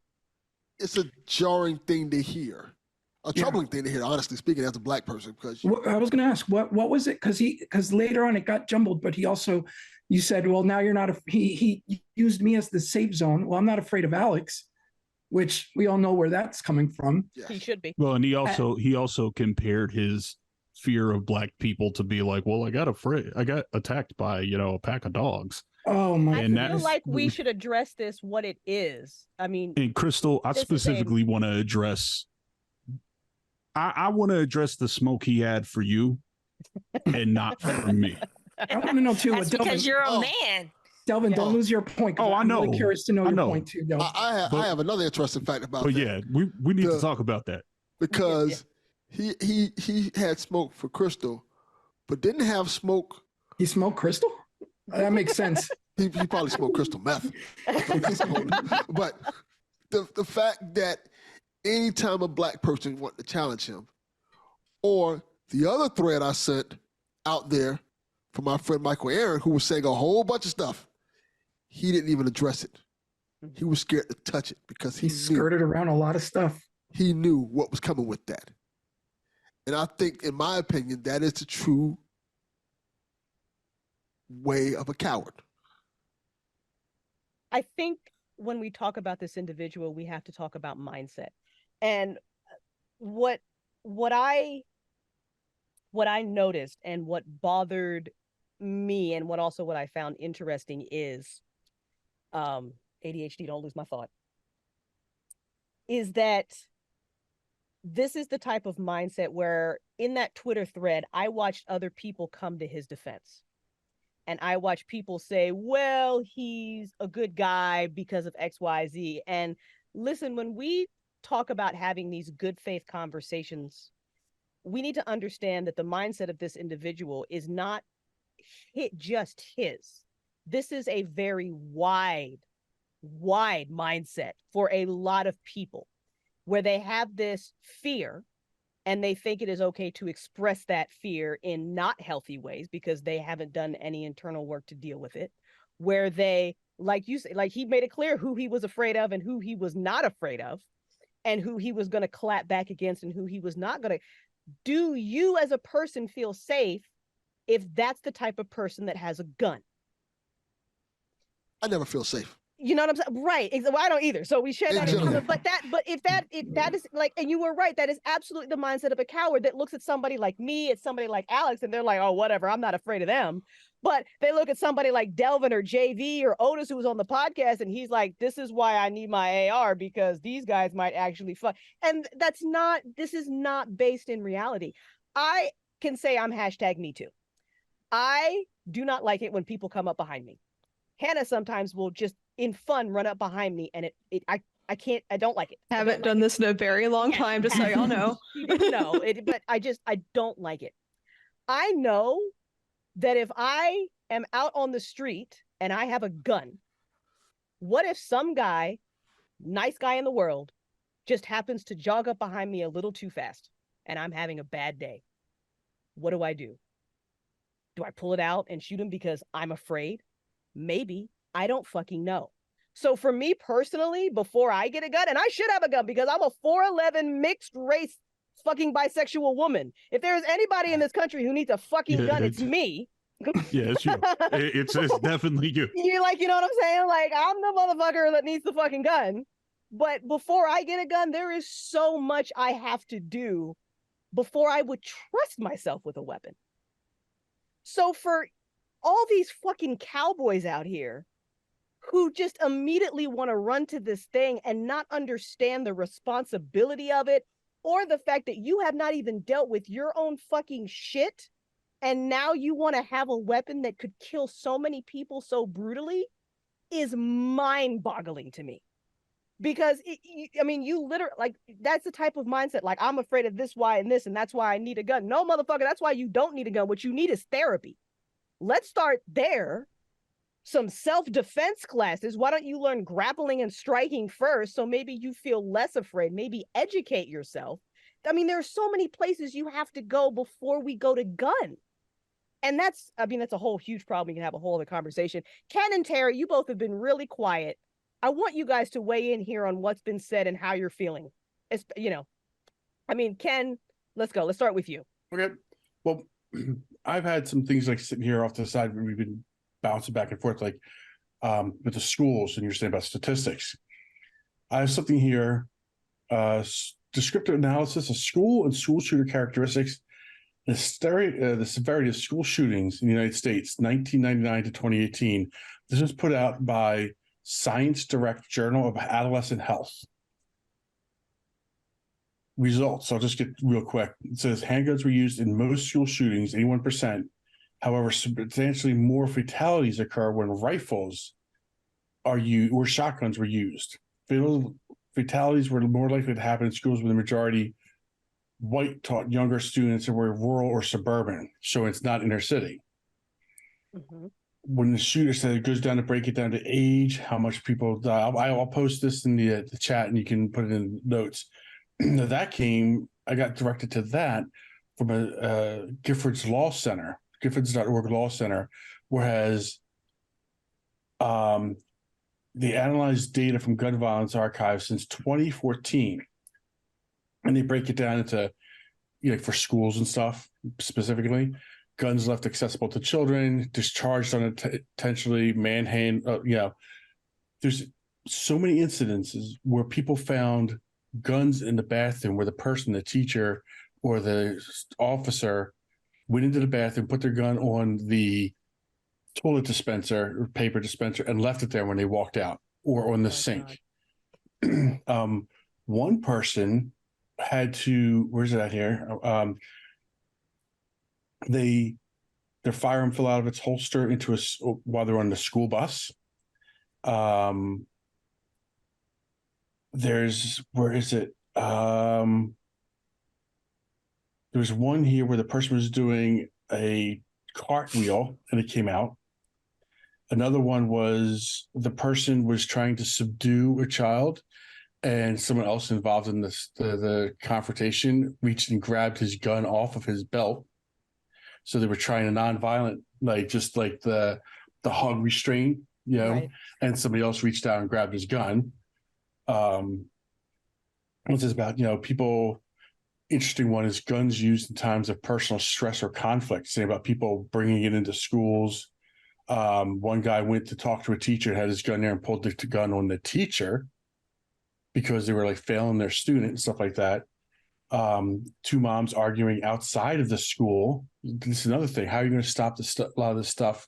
If you have the security guard watching the doors, there's still the playground. Right. So like everybody's been saying so far, you have to address the root cause.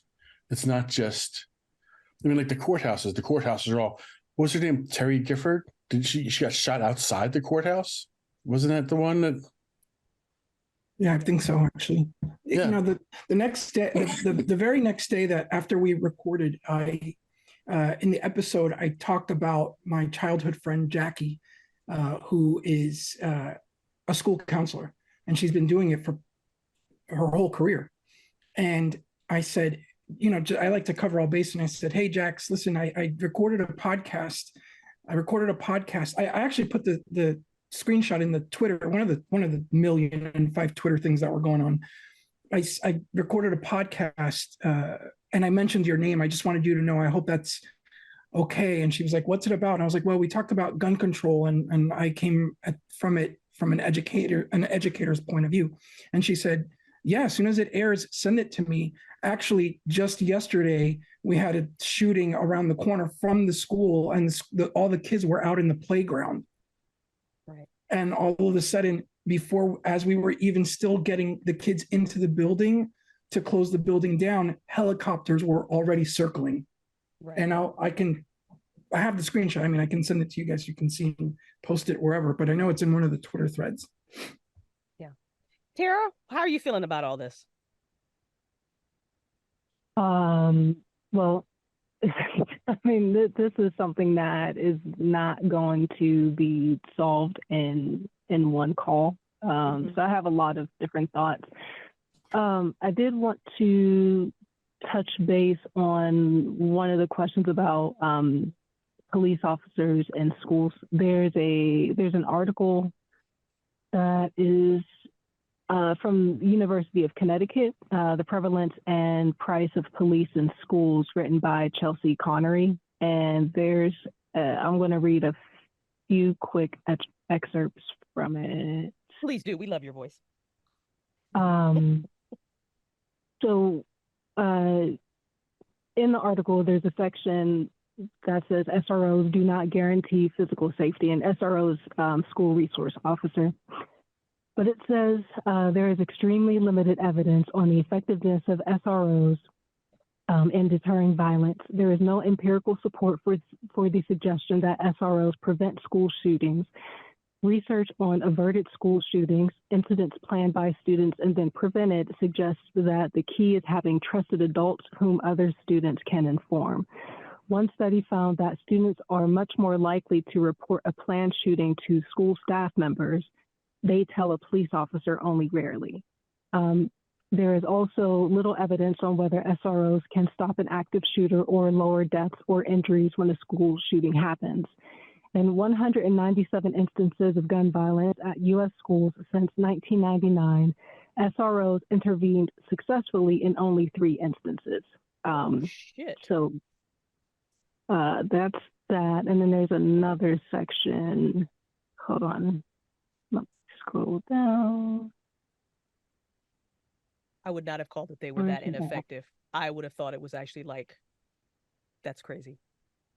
See, there's things that you think you know, but then you like do the research and you're like, oh shit. That's very telling too. Mm-hmm. Just a key point about police officers, which again, a whole other subject, which I am very familiar with, unfortunately, on both sides, having somebody as a father, as a police officer that I love, that I still think is I still think there's no such thing as a good cop, even if they have good intentions, because of the structure of that. Right. But I think that school resource officers statistic points to something, and maybe this is another podcast. Cops are there to respond after a crime happens. They Mhm. they don't have the ability to know that a crime is happening. This isn't Minority Report. So the idea that for even a second that's a thought is like, oh, just having this as a deterrent when one, police officers mostly deal with property crimes and deal with violent crimes after the fact. It's not saying that they never deal with it while acting, but just numbers wise, it's going to be really hard for a police officer to stop something that they don't know is actually happening until it's happening. Absolutely. That was part of what got me to do the episode I did, was just what the Tarrah was saying about the safety officers aren't responsible to stop things. Because when I saw that guy's name was like Scott Peterson, I think. Yeah, Scott Peterson. Correct. That he didn't do his job, he didn't go in, and it just infuriated me. I mean, if anybody's listening, you heard how heated I was, and it still gets me angry because it's like I said, like the kids were expecting this guy to save them, and he did absolutely nothing. And it comes down to one of the things that, maybe the guy thought to himself, I'm going to take this job because when the rubber hits the road, I'm going to do this. He was trained and he didn't do it. Yeah. Frankly speaking, some of these people just take a job to get a check. Yeah. Right. And that even goes for police officers. They're like, hey, this is a way for me to make a decent amount of money, and I'm trying to just make money. And a lot of these cops tell you, I'm trying to get home. Work so many years and you get a pension, and you take another job and you still get the pension from the police. And the whole setup basically encourages them to, because they have ticket quotas. If you don't make a certain speed ticket quota each month, you're hindered. So they want you to do that. Yeah. This actually sort of ties into what I was talking. I'm sorry, go ahead. I don't know. Yeah. I didn't mean to interrupt, but this sort of goes back to what I was talking about with masculinity. We'll get there. When we swing back to that. Yeah, this is sort of tied into that, the whole cops and robbers mentality. Absolutely. Tarrah, please continue. Did you find your spot? Yeah, so there are a couple of good sections in here. Also, I just want to be transparent. This is a pretty long article, so I don't know exactly the sample, where they source the samples from. Yeah. On that, but still, it's still important to know. But if anybody does read this, and I'll share it in the group so that way you can have the link. But it does talk about the impact of SROs in school. There's a section about that, and it talks about just the presence of police in schools, how that affects the levels of stress and trauma in schools. And there's also, in students, there's also a section that says SROs do not guarantee physical safety. And there's another section that says SROs can negatively impact safety. And there's one little section I wanted to read specifically. So it says SROs are more likely to work in schools serving high numbers of students of color. So I know that guy said, he mentioned something about, private schools are, they have security officers, et cetera, et cetera, et cetera. They really don't. They don't militarize their schools like they do in schools with high populations of kids of color. And it says, brought that up in an episode. Because my school had an officer there, like an actual police officer there the whole day that we knew. I remember, I heard that. Yep, I definitely remember you talking about that. It says SROs are associated with higher rates of exclusionary discipline and arrest. And there's a little section here. It says students of color across the nation and in Connecticut in particular are disproportionately subject to these exclusionary discipline practices. In Connecticut, suspension and expulsion rates for Black and Latino male students are 2 to 3 times that of their white counterparts. The suspension rate for Black female students is around 5 times that of their white counterparts. the presence of SROs is associated with increased racial disparity in suspension rates. And then it also talks about, like the school to prison pipeline, et cetera, et cetera, et cetera. Yeah, so no, we don't need more police in school. That's not gonna, and to, exactly as Jermaine, as JV said, they come after the fact. So if somebody's robbing you and then you call the police, you've already been robbed. The police don't stop crime. They don't. There was,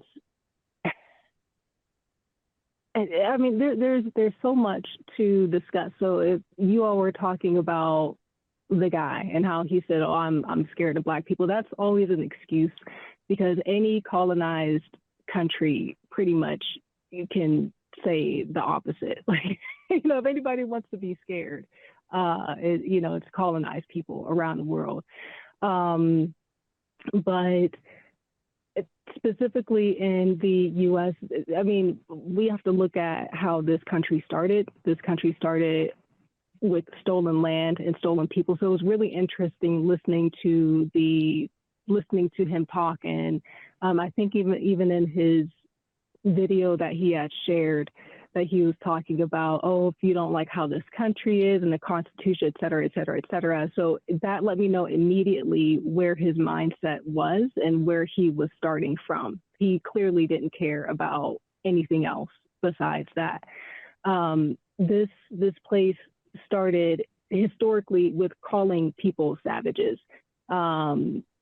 The indigenous people here were considered savages, and the Africans that were brought here were considered savages, and that imagery has never stopped. Black people literally were put in zoos. I've had white people just walk up to me and touch me.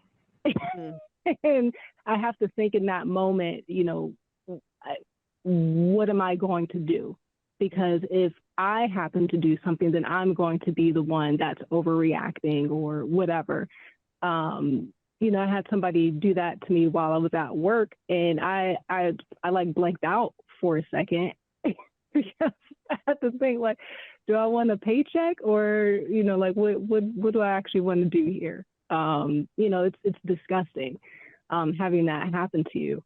But back in the day, Black people were literally put in zoos where white people would pay to look at the animals, because that is what people have been taught. It's not hyperbole. It's not any kind of exaggeration at all. Indigenous people here and African people here have been showcased as being animals, as being less than human, period, point blank. That is the historical fact that has happened. And over the years, it has transformed. I mean, when people say, oh, science this, science that, there were people writing scientific journals talking about how Black people and indigenous people were not human based on these wild ass anatomical things that they were saying that indigenous people and African people had, like extra muscles, drapetomania. Yeah.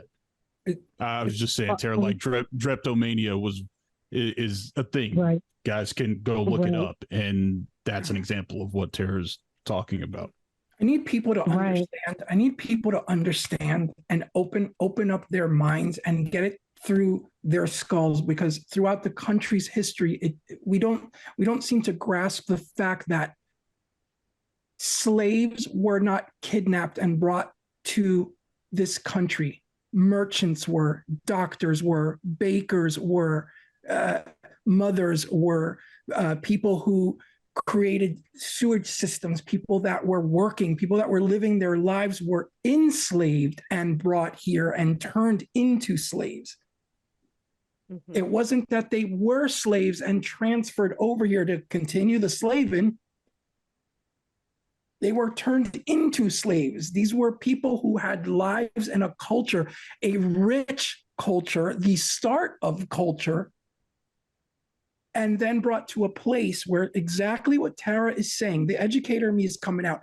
We at the core, at our bones, are a culture of a land that was stolen, built by people that were stolen, and the very people who did it steal from the cultures that they themselves fucked up. So Tarrah's got a great point in saying this. And then there's a level of denial.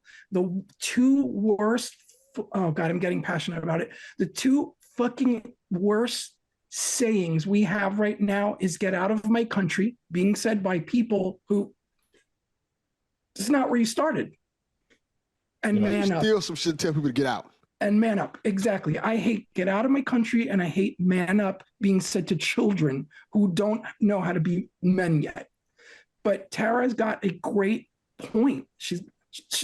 It's a great point. It's the mentality of slaves were brought here. Like, no, they were turned and looked. A price tag was put on a person who had a life in another country, in another continent, and brought here and treated less than animals. If we go along with the episode, less than dogs. Okay. That's it. I want to circle that, bring that back to the present conversation. But Tarrah, you've been so quiet. I want to give you a chance to say more. Please continue.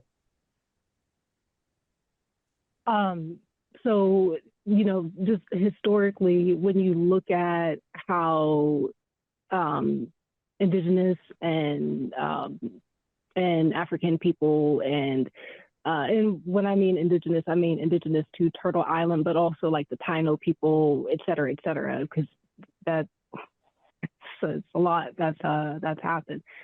But when we look at that historically, and you have this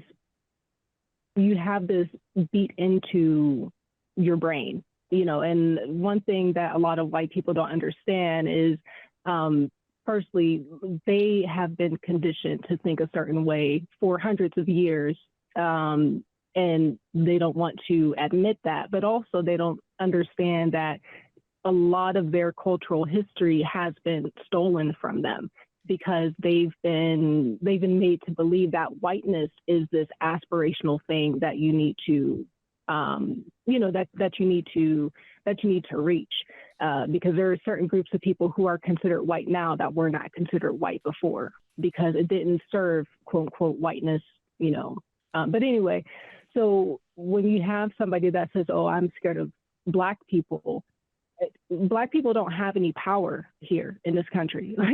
we don't. We have zero power to do anything. So it doesn't mean that like community-wise, where we don't have power. It's just there's work that needs to be done there. But overall, structurally, systemically, there is no power here. So they hear a white cis man. I'm assuming he's cis, just based off of how he was speaking.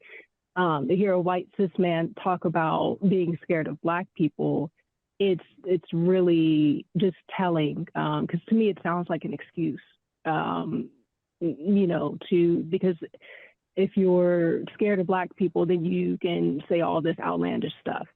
But anyway, to tie it to the discussions of Chicago, New York, et cetera, et cetera, et cetera. Look at all those places. Why do they always point out Chicago when they're talking about violence? Like, what's the reason behind Chicago? What's the reason by talking about Detroit? What's the reason people bring up New York? And actually, New York City is a hell of a lot better than it used to be. New York used to be really, really, really, really bad, like really, really, really bad. But it's gotten so much better. In the terms of crime in general. And it's just, it's frustrating. The other thing he mentioned, and you all had brought it up as well, that you wouldn't feel comfortable with him having a gun. Making a joke about teachers harming a student, that's not funny. That is absolutely not funny. And he made like an offhand joke about it. And when he was talking about the having teachers being armed, and he says something like, "Oh, well, or is a kid going to act up if they know that Mr. Bailey has a gun? That's not funny. Like, why would you even joke about that? That is really disgusting. And he also, I think, mentioned something about teachers harming themselves as well from this, like that, you know, just that whole, it's disgusting. That I'm gonna leave it at that, and then I'll probably hop in with other stuff. I don't know how teachers don't turn around the guns on themselves, given what they go through. And I just want to, if I can, because Tarrah and I, we talk, and you know, we're frustrated Black folks, and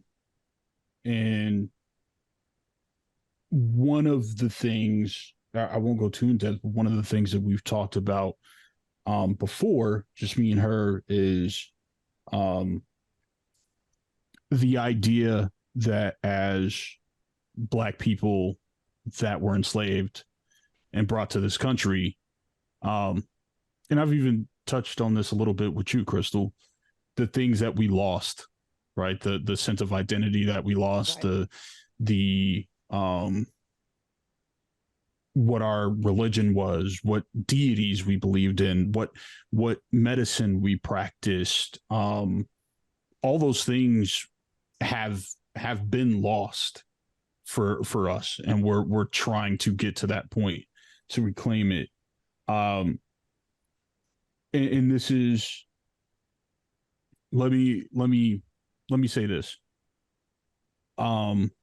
This is just the part where I'm going to be just real. I'm just going to be JV, and I'm not going to try to sugarcoat it or you know, try to make this sound great. I'm gonna be real, and I know these people hate it's facts over feelings, and they bring up their feelings all the time. But let's go to feelings. One of the things that Tarrah is talking about, and one of the ways I felt with what he said to you, Crystal, and then what he followed up with me, is I felt like, and some of us have heard this, when he said you can go to another country, to me that felt like saying, go back to Africa. It's literally something that some of us have actually heard come out of the mouths of people to our faces.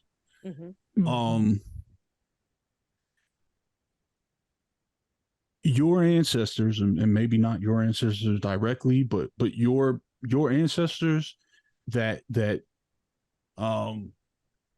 you know, built a country that, as a white cis man, you were gifted things that women weren't, minorities weren't, indigenous people weren't.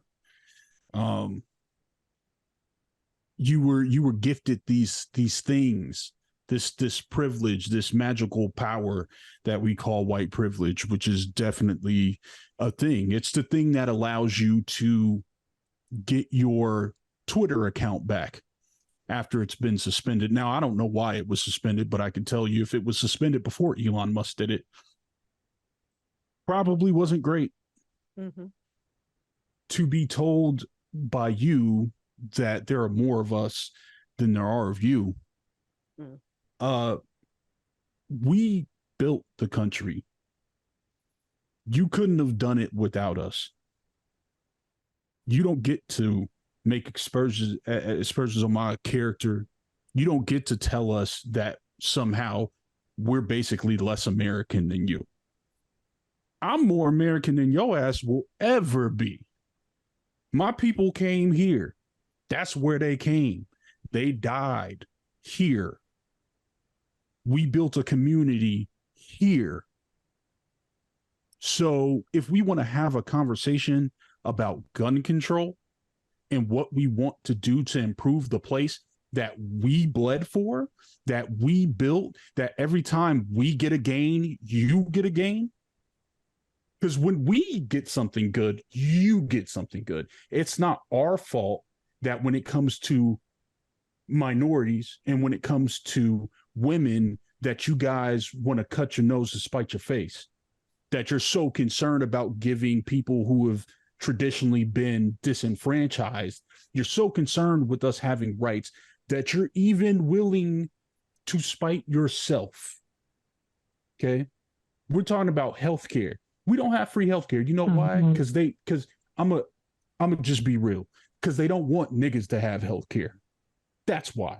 They may not say it, but that's why we don't have free healthcare. We don't have free lunch because they don't want to have niggas and minorities and people that they find appalling to have free lunch. They don't want those kids to have that benefit.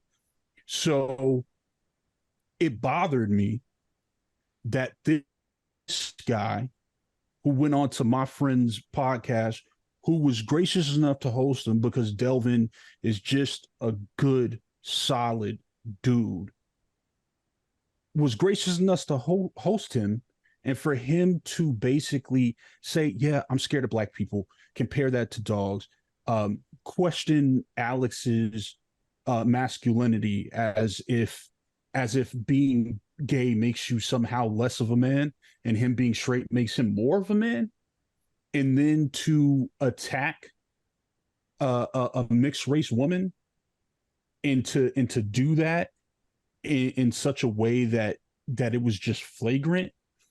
Dudes like that, I'm here to tell you, you guys talk a bunch of shit. There are not more of you than there are of us. I promise you, there are not more of you than there are of us, because you don't know what the struggle is.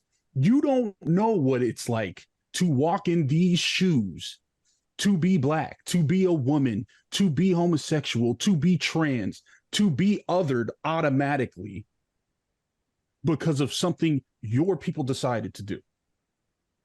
You're not tougher than us. You can't walk the walk that we walk. And all we're asking is for equality. We're not asking for revenge. We're not coming for your shit. We're asking for equality. We're asking that when you have a conversation about gun control, that you don't bring up Chicago because you feel the need to bring up black people, when you've never actually cared about Chicago in your goddamn life. I don't care that he's 60 years old. Somebody said, well, he's 60 and, you know, he's a gas bag, but he's our gas bag. I don't give a fuck. He can be 60 years old. That doesn't exclude him from saying ignorant shit. It's not okay just because he's a boomer. He knows better. It's why he said what he said to Crystal, and he didn't say what he said to Crystal to me. He knows better. He's afraid of black people because, I don't know. Black people call him out. That's why. It makes him uncomfortable. So I just want to be clear. I'm not going to say this man's name, because if somebody from his circle hears this podcast, I don't want to point people to a platform that is not arguing in good faith. But I'll be damned if you're going to tell me to go to another country when we built this motherfucking country. We have as much right to it, if not more than you do. And we go keep fighting. I just want to be clear. We gonna keep fighting. We've been fighting. We're not going anywhere as much as you want us to. Take all the rights you want. You could try to fuck with trans kids. You could try to fuck with women's bodies. You can try to fuck with black people and minorities in indigenous land. We're not going anywhere, dog. We've been fighting you the whole damn time. I just want to make it 100% clear, if he's listening or his people are listening, there's no excuse for you, and we ain't scared of you. We've been through too much to be bullied and intimidated by men who have no real courage of their convictions. I just want to say that. And I'm going to lay out the rest of the episode, but I just want to say that so we can be clear. Because like I said, you sound like a guy who talks the talk, but you don't walk the walk, and you haven't walked in our shoes. So we're not going anywhere. We're going to be as black, as female, as trans, as gay, as whatever we want to be. And you're going to have to deal with it, bro, boomer or not. That's it.